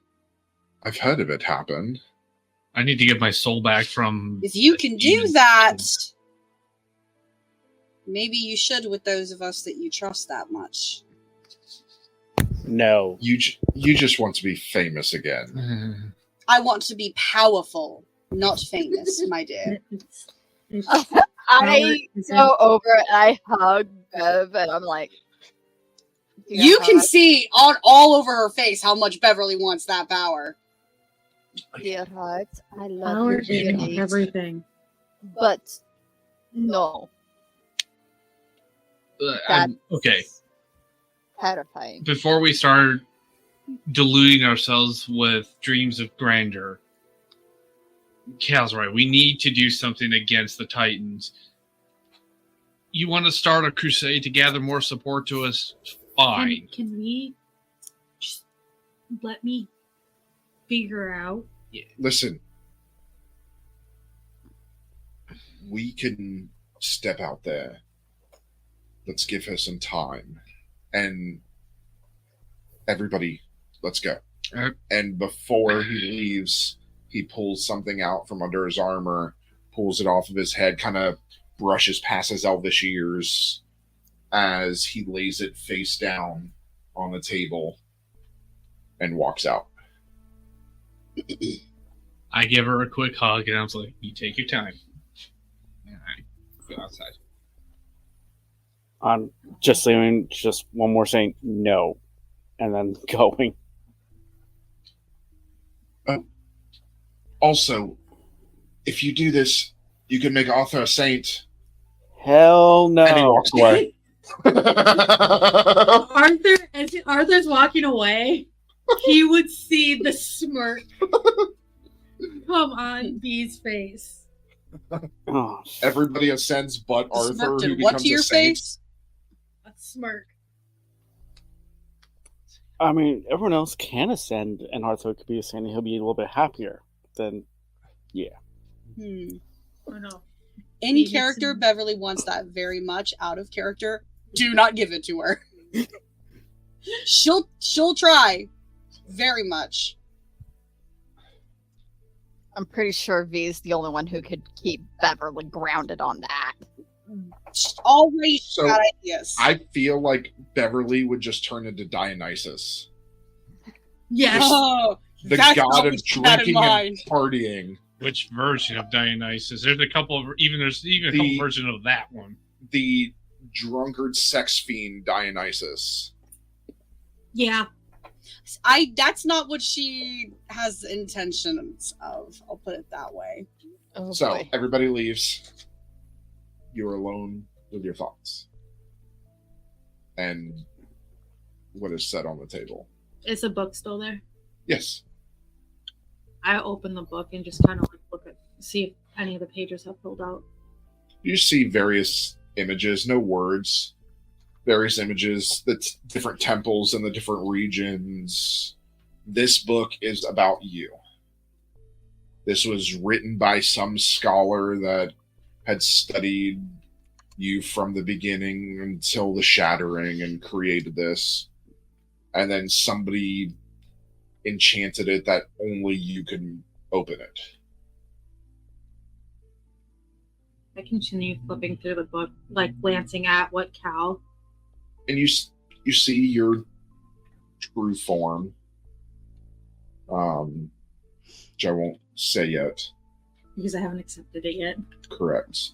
But there is what looks to be some kind of necklace that Kale set face down with it's got a pendant on it.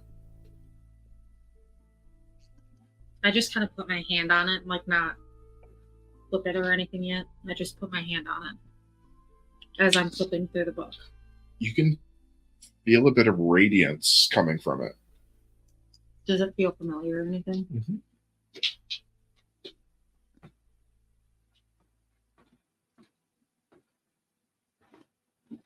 I pick it up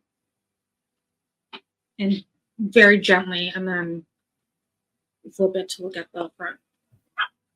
And it is a pendant of Elyndor in her full form.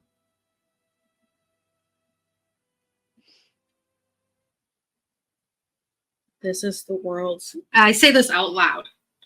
This is the world's cruelest joke right now.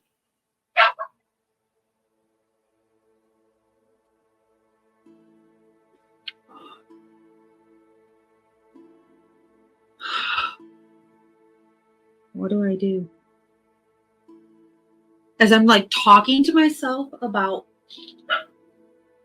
what I need to do, but it's really weird because I'm asking the universe what to do when I'm the one that created the planet. I don't have multiple personalities yet.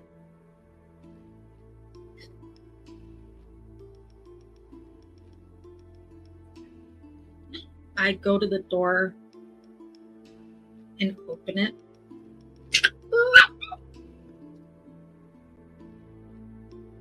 Cal, since you know a little bit more than the rest of us, can I just talk? Of course. And he comes in, closes the door. I hand Cal his pendant back. He puts it on, tucks it back under his armor.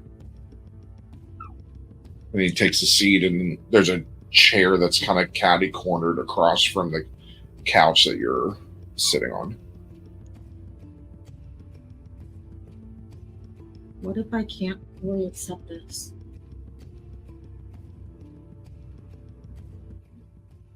I was like hid for good reason. Well, yeah, you hid to save Elyndor. Yes, Elyndor shattered, Elyndor crumbled, things died. I know how you feel.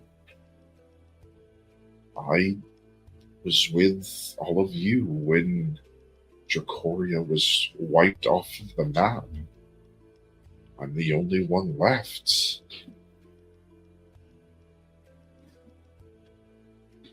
But maybe that's for a reason.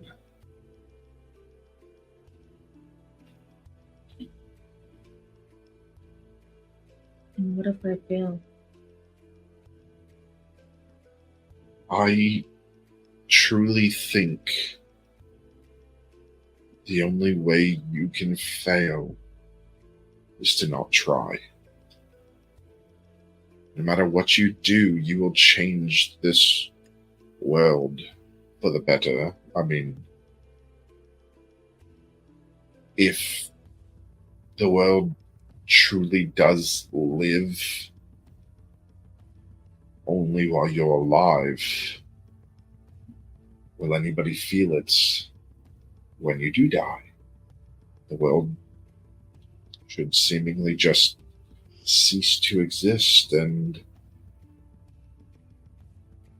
then is there and really anyone to hate you? But if you succeed, or even if you were to not try, you would be letting Zolteth run rampant with your world, your people, the beings you created. They would suffer, because he won't destroy the world. He will turn it into his playground. And I don't want that. that's far worse than the world dying. So, what do you truly have to lose?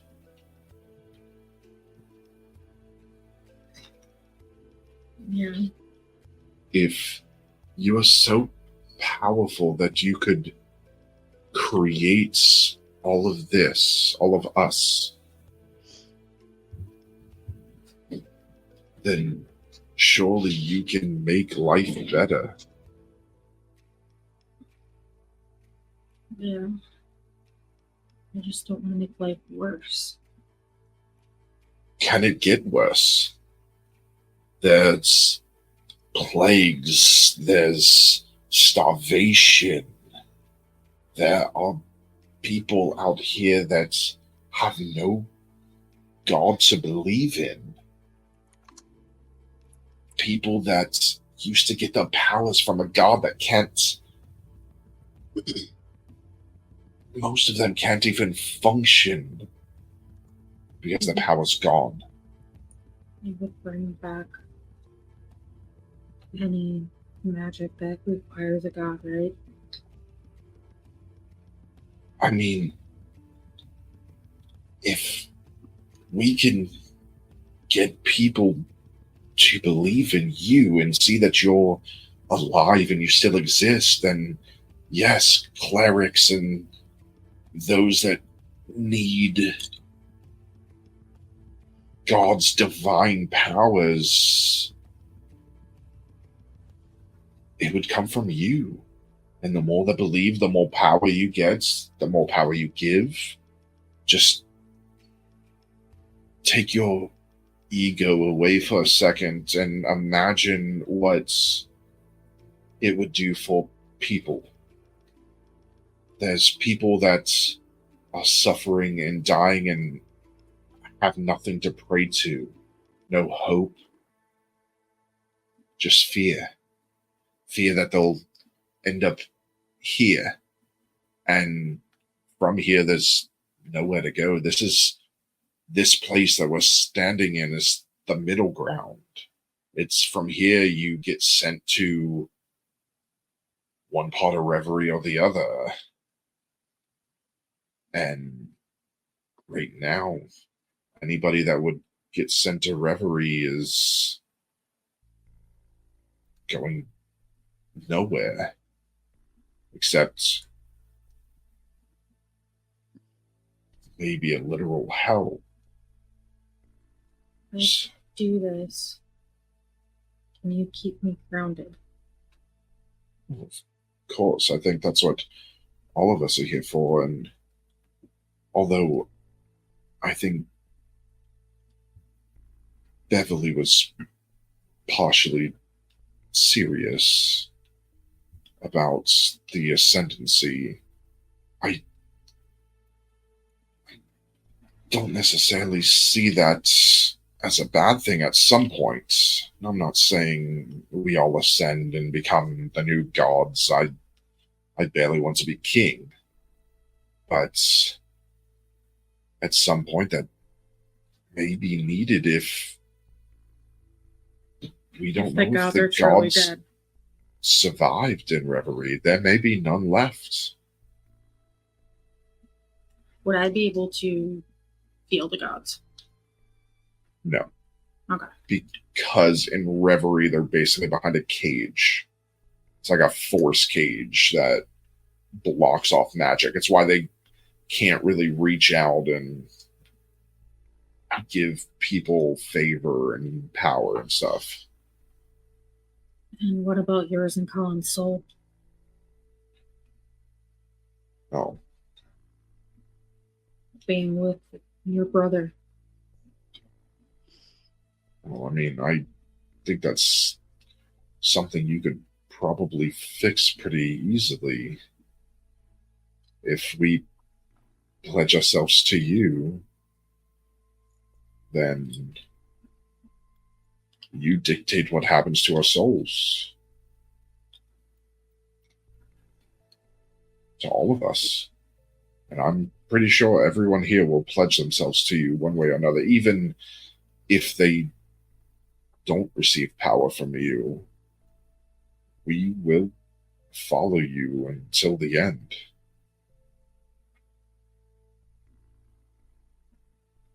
But please make Arthur a saint. Oh, 100%.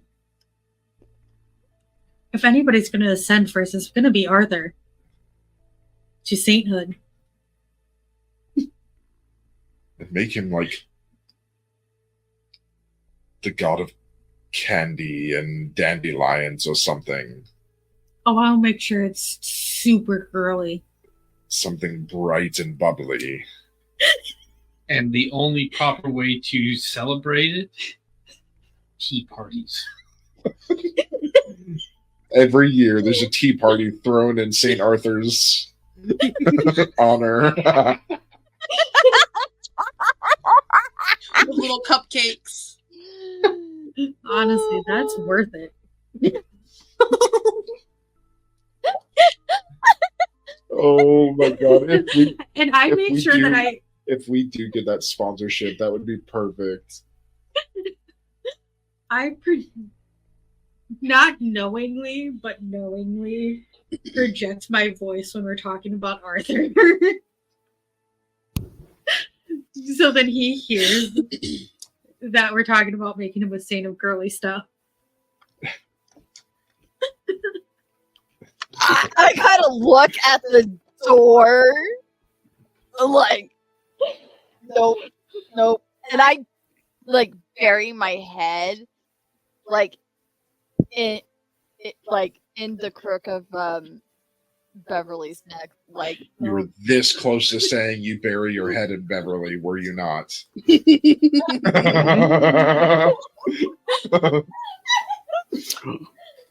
I look to Colin. Not the first one. She tries, and I will kill you. So she will kill me. Now, You don't See. get a choice. I'm sure now that violence is probably prohibited between I don't- us. Do you think that will really stop me? Mm. While they're talking, I look over at V. Why are you trembling?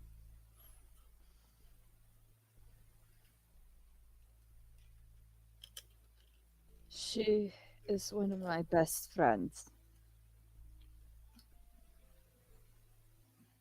I'm scared for her.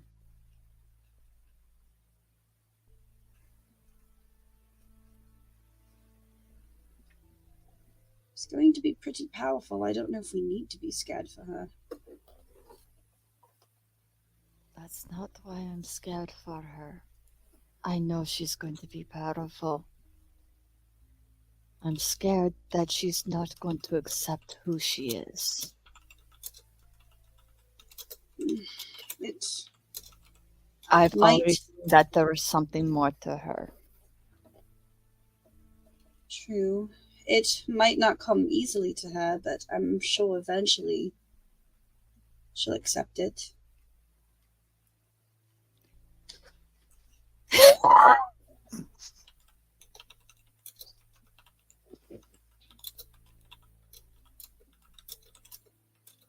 Honestly, I hope so. I hope she can accept who she is. Truly, because I hate seeing her tear herself apart like this.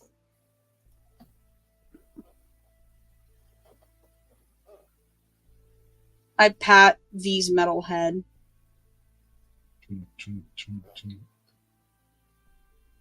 It's hollow. Hollow. Okay. And then we zip back into the room.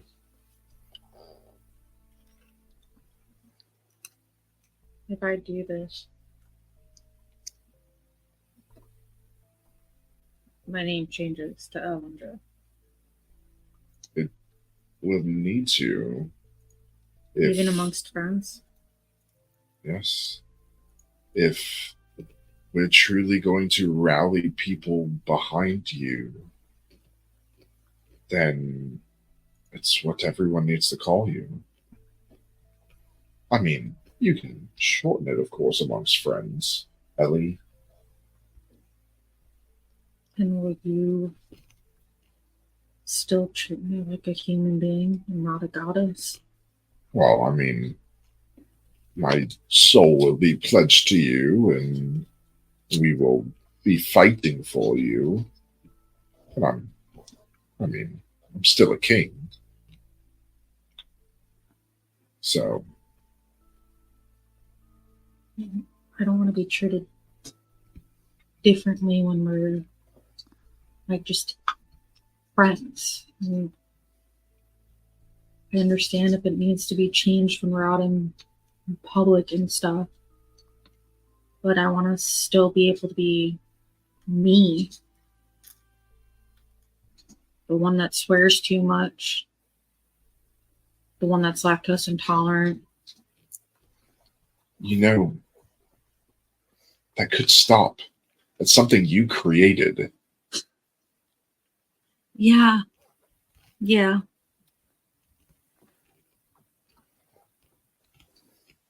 I don't want to lose who I am. Then don't. But you need to recognize the entirety of yourself, not just a fraction.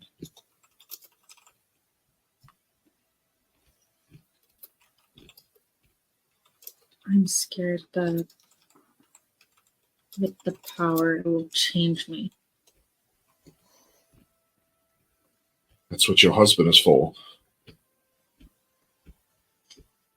It's why, from what I've read, it's why you get married in every life. To be grounded. And perhaps Cullen is your grounding rod. He takes all of the hits that your goddish ego can't take and keeps you.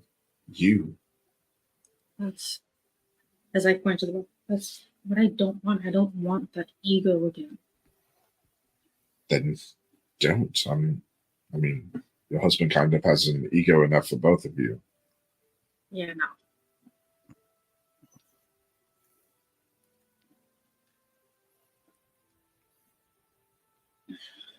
You just, once you accept it, you will look different.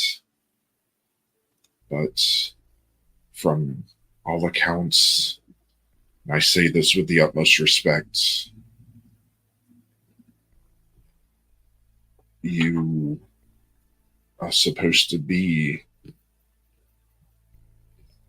the most beautiful thing that has ever touched this earth.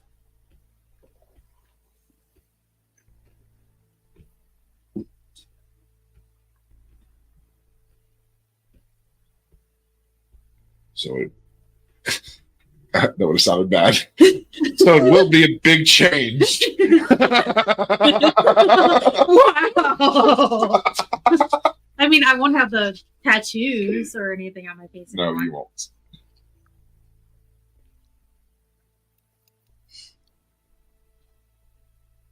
I'll make sure you don't get a big head, and you make sure I don't get a big head. Yes, of course.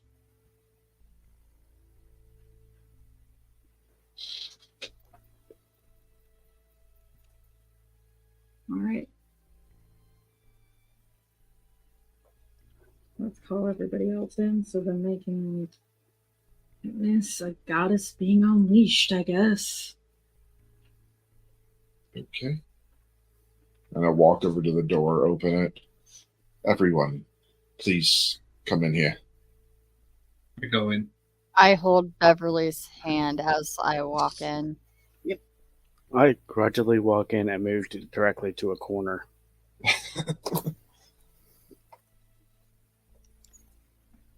Are you ready?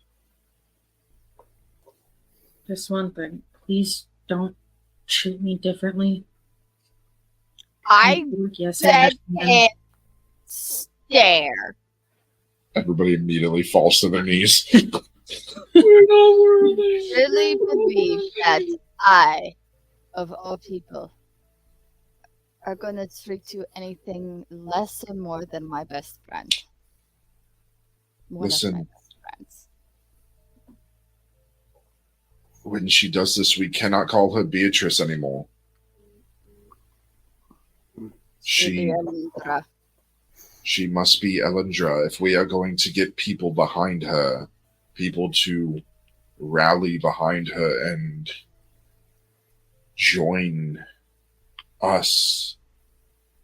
She must be Elyndor to everyone, including her husband.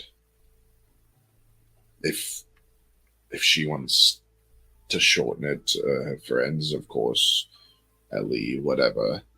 But when she does this, she will be Beatrice no longer. She will be a god in mortal form. I'll be honest. I never thought Beatrice fit your name anyways. Yeah, I don't know where I got that name. From what I've read, you change your name in every life, and you just pick ones that fit with the time period. And I guess from your time, Beatrice stuck.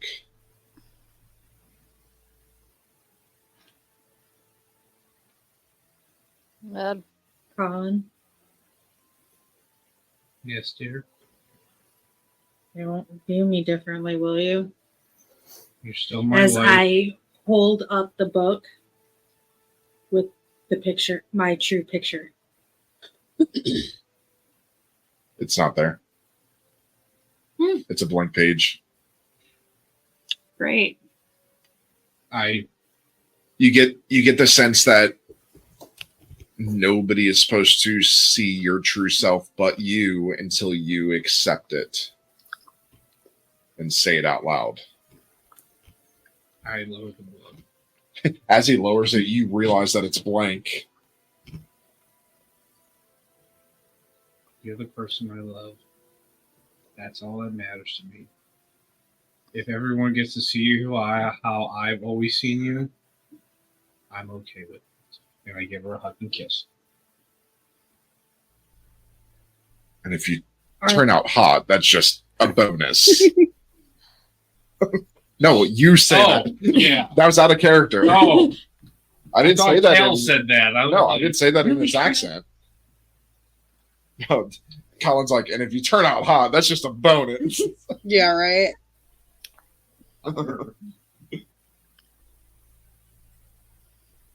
Well, Barker, I guess you were right.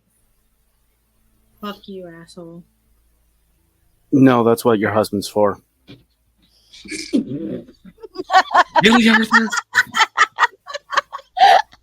Wait. That means that Colin is to fuck you, Arthur? No. She said fuck you, Arthur, and you said that's what your husband's for, which means No. you want Colin to fuck you. Technically, she said Future fuck you, virtual character. asshole. So Colin fucks y'all, asshole? I will shoot you all when I get my guns if I need to. I look at Elyndra, and I'm like, see, we will still be us with you. You must say it out loud. Beverly. What? Are you okay? By the way, Beverly, with this power, I'm pretty sure she can turn water into wine. Does that mean she can turn me into a wine genasi? That would be pretty cool. Actually, alcohol genasi.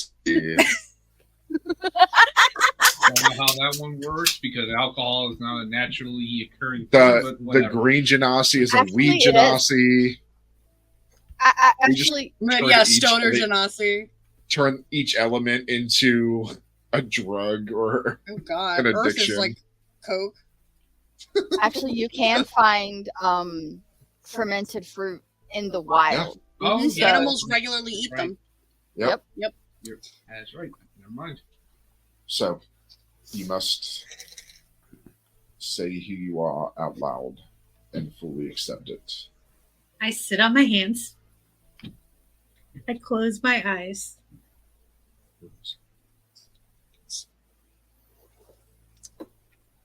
I am Elyndra.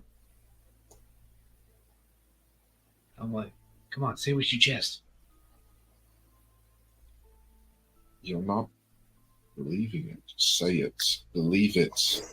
Say it. You like mean it. are Elyndra. I like grab her shoulders and massage him. Like, come on, We're just you got like, this. Elyndra. Yeah. Elyndra. The people in this place are like, what's going on? I am Elyndra. This blast of bright white light that nobody can look at. Everybody, you have to shield your eyes as you begin to float in the air. White light surrounding, completely hair flying up. The goddess stands in light that looks alive. Not sunlight, but the living breath of morning itself. Your skin carries the faint luminescence of first dawn, pale gold brushed with rose like sunlight caught on river water. Your eyes are molten amber with traces of silver around the edges, the color of the sunrise seen through the mist. When you look at someone, they feel the warmth of life itself, not desire, but the ache of recognition. Your hair falls long and weightless, shifting from flaxen gold to near white at the tips, each strand catching light as though spun from starlight and flame. Your ears, elegantly tapered, mark your elvish blood, though the shape feels older than any known lineage, the template from which all others came. Your robes are woven of light and silk, the fabric constantly flowing like dawn through clouds. Across your collarbones rests a simple circlet of sunrise crystal, faintly pulsing with each breath you take. Behind you, a soft halo burns, not as fire, but as color incarnate, a slow-turning ring of gold and blush hues. Every movement seems to leave a trace of illumination that fades like memory. The air around you hums faintly as if creation itself is holding its breath. And for those, as the light dims, you look, and this is what you see.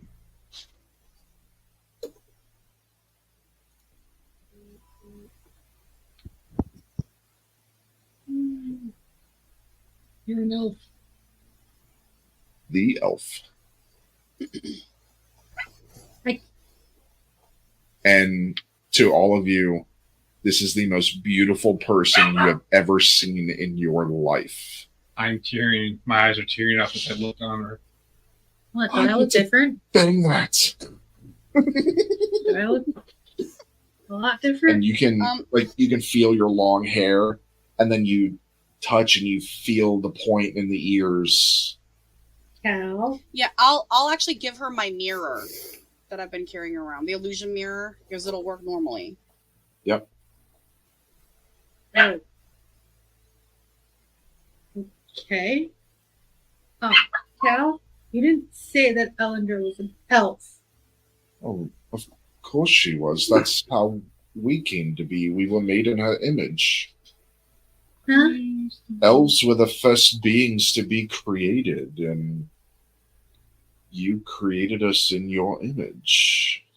And then you created the humans and the dwarves. And funny enough, from what I understand, the Genasi were last. Because you pulled them right from the elements.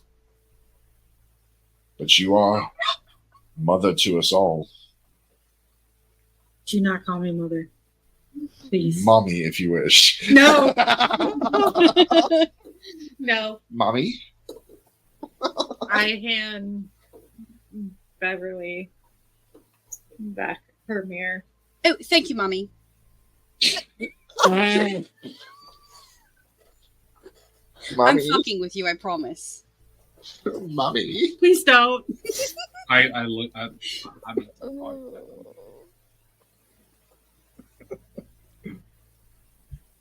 Well, I look completely different. And I feel different. I take it I'm taller too. As I stand up. 5'9", 5'10". Still tall. Not all elves are super tall. Thank you for not making her a They're midget. a lot of elves are lanky. So like Slender. for your 5'10", because I mean, if we think about even like Lord of the Rings, Legolas wasn't that tall. Maybe Slender. 6 foot, Maybe. and very slender. They're very skinny. Even warriors, they have muscle and tone, but they're not usually hulking creatures because they move across trees. And I'm going from probably about 5'4", 5'5" to like 5'10". it's your dream. Yeah. Well, I'm at 5'2", but I'm kind of like, well, you're not. I not stand up. Yeah, stand up and you see that she's like right here to you. I'm like, well, this is gonna save some pain on my neck. Wow. Just trying to make. As I start walking, and I'm like, would I be stumbling a little bit because? No, I mean the length doesn't do anything, and it's not like you're wearing. So the garb that you're wearing, very obviously robish. So you're wearing like the strap sandals, like I call them Jesus sandals, that they wrap around your leg, like Roman sandals. That's kind of what you're wearing. Hobnail things. Yeah. Is there a way that you can make me look a little bit less goddess-like as we walk out that door? I mean, isn't the point that you look like a goddess? And these people already know who you are. That's true. They could feel who you were the second you walked in here. I kind of look down and was like, And it's like, it's long, like the dress is long, the robes are long, it goes all the way down to your ankles. Very like stereotypical goddess attire. Because you're not a god of war.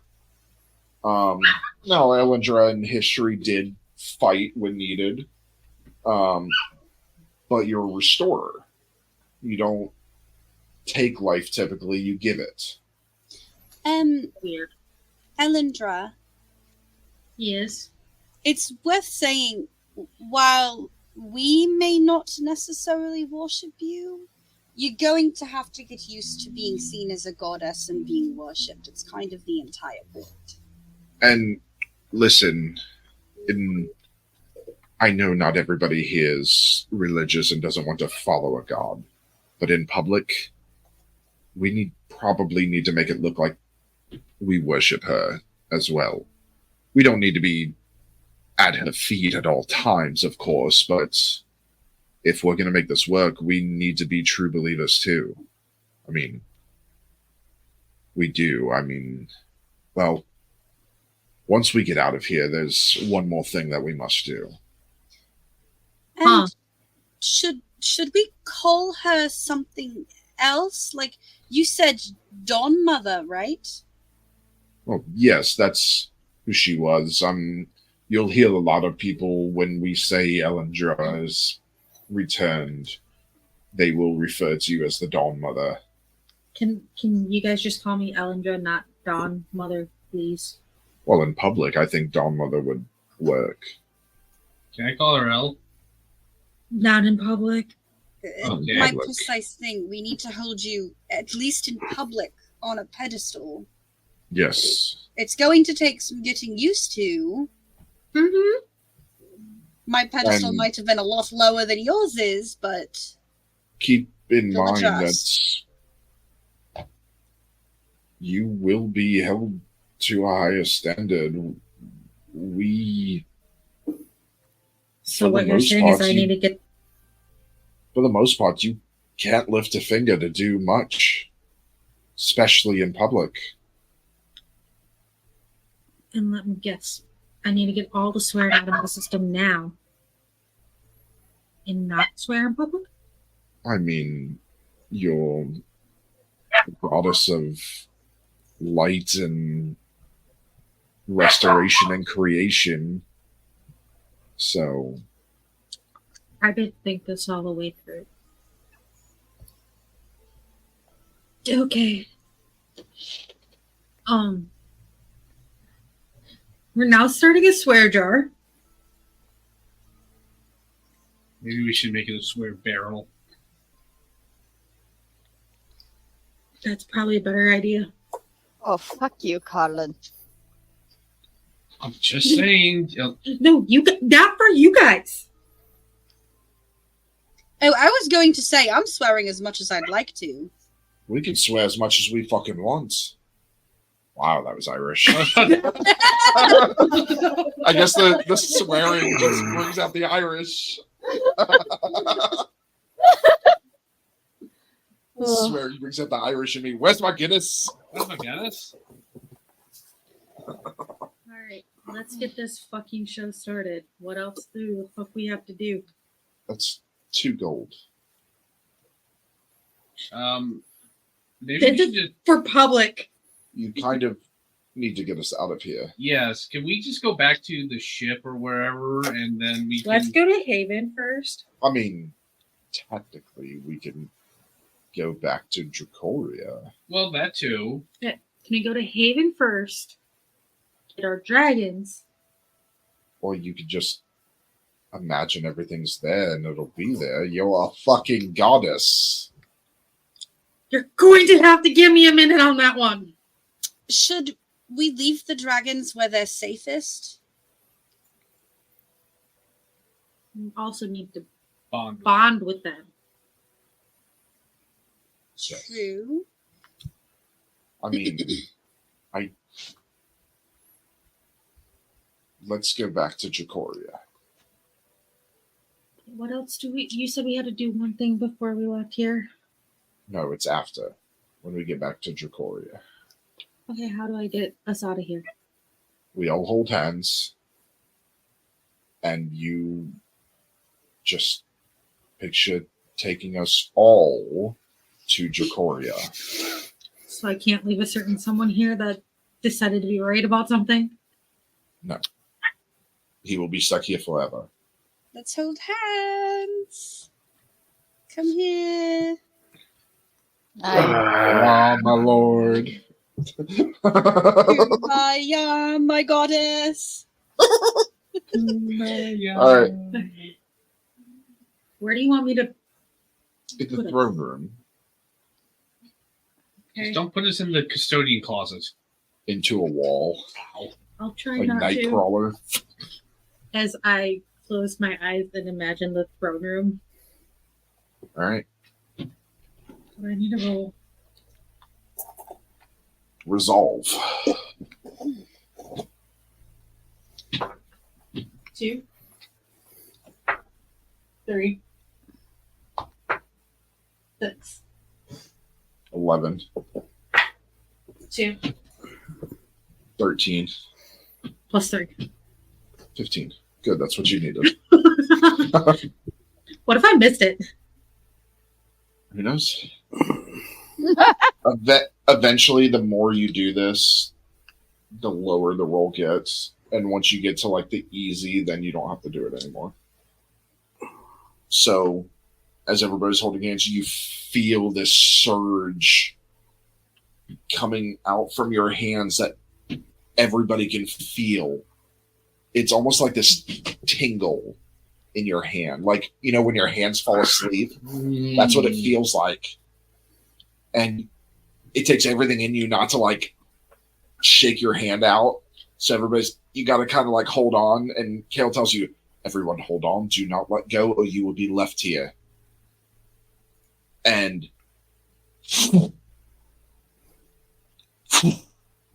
everybody kind of like lands with a thud into the throne room. Oh, Just missing the throne and your seats. Oh. Nice landing. At least you didn't put us into a wall. That would have been. I've heard of that happening Wait, when what? people do this for the first time. All right. Just like kitty pride, just. So should we get the dragons and Oh, who leaves well- Stu there? no, first, there's something we must do. Let's go to the ceremony room. Well, if you want Holland and I to have our souls back, we need to pledge ourselves to you. Oh, yes. Oh yeah. So, and Is he there anybody begins else walking. in this room right now? Just us. Fuckity fuck fuck fuck fuck fuck.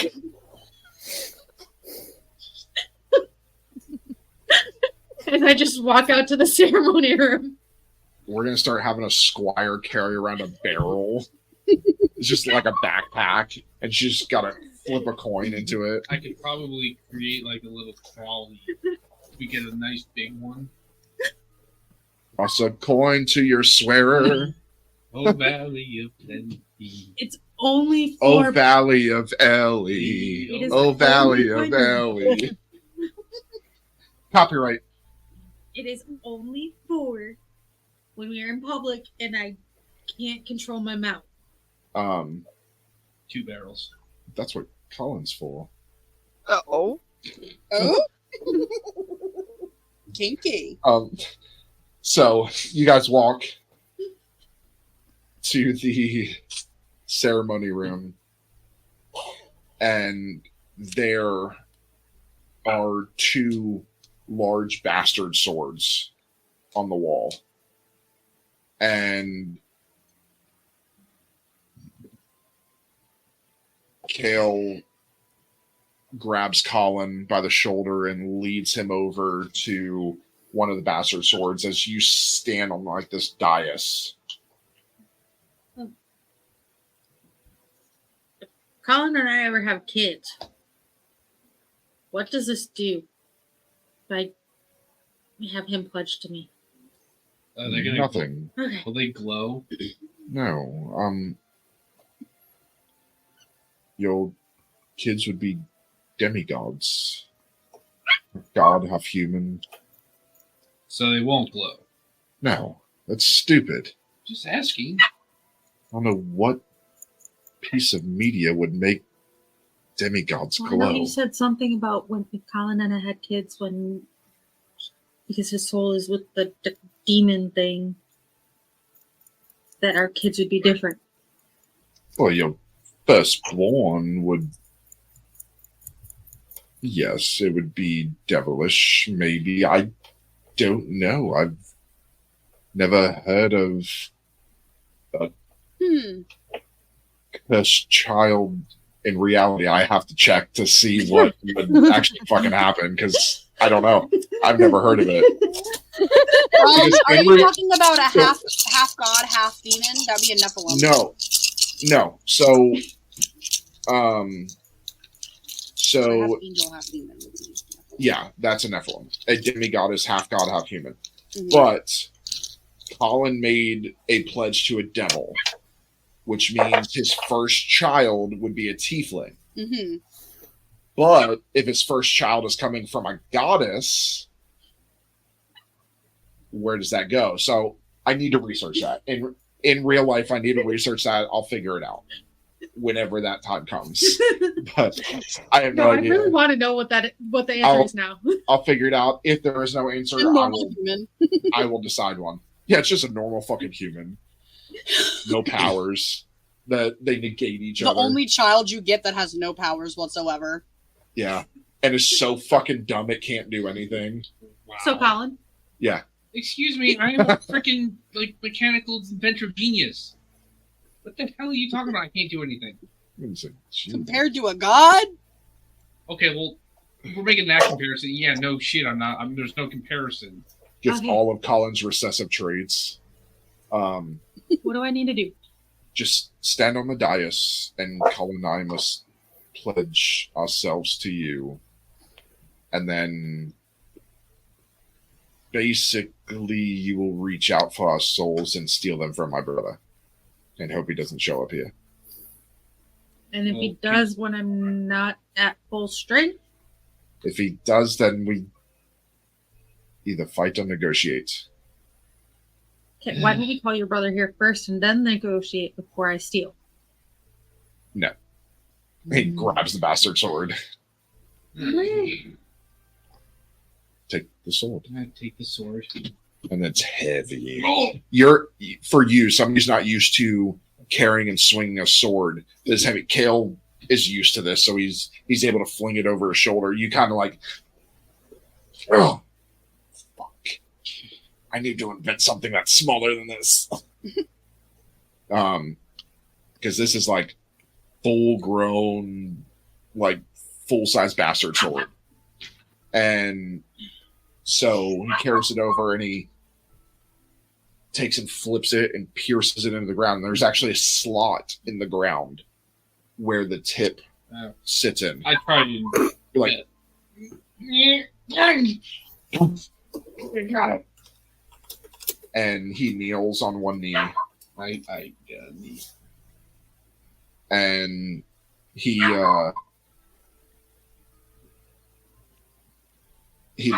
just stares at you, waiting for you to say something. Whatever happens, Colin, just remember I love you. I love you too. I, Colin McNeil, pledge myself from now until death to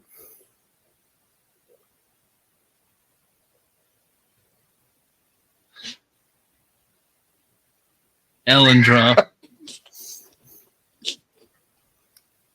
Oh my god. and vow to protect her with all my heart. What are you doing? Making this up as I go. You didn't. There's not. Is there supposed to be Just- something? Repeat after me. We kneel before the first light. We kneel before the first light. Say it like you mean it. We kneel before the first light. Before she who dawned when the world first breathed. Before she who dawned when the world first breathed. Elyndor, DawnMother, Elyndor, DawnMother, keeper of beginnings and memory. keeper of beginnings and memory. Let your radiance burn Let your radiance burn through the shadow of our doubt. through the shadow of our doubt. And then Calathar kind of puts his hand up to you to tell you to not say anything. I, Calathar Stormcrown, lay down crown and thunder alike. My strength is yours, my storm your weapon. Let my wrath shield the weak, and let my fire wake those lost to dark.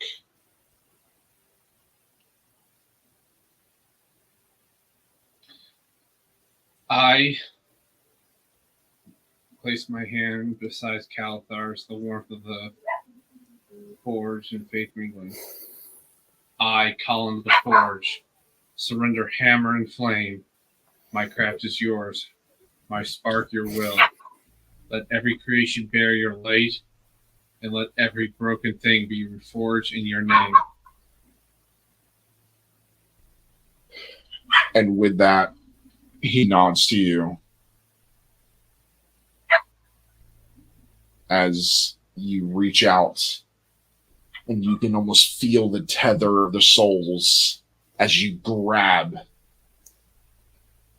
and you yank them. And with that, you can almost see, only you can see this, like this opening of almost like a portal in between, as the souls begin to be pulled out and enter back into Kale and Colin. As the portal closes, there's a rumble as another portal that everyone can see rips open, and stepping out is Kale's brother, full form, 8 feet tall, red, angry. And that's where we're going to end tonight. I was gonna say, how the hell do I get into goddess form? So, thank you everybody for listening. And please join us next time as we roll the damn dice. Good night, everybody. Good night. Bye. Bye.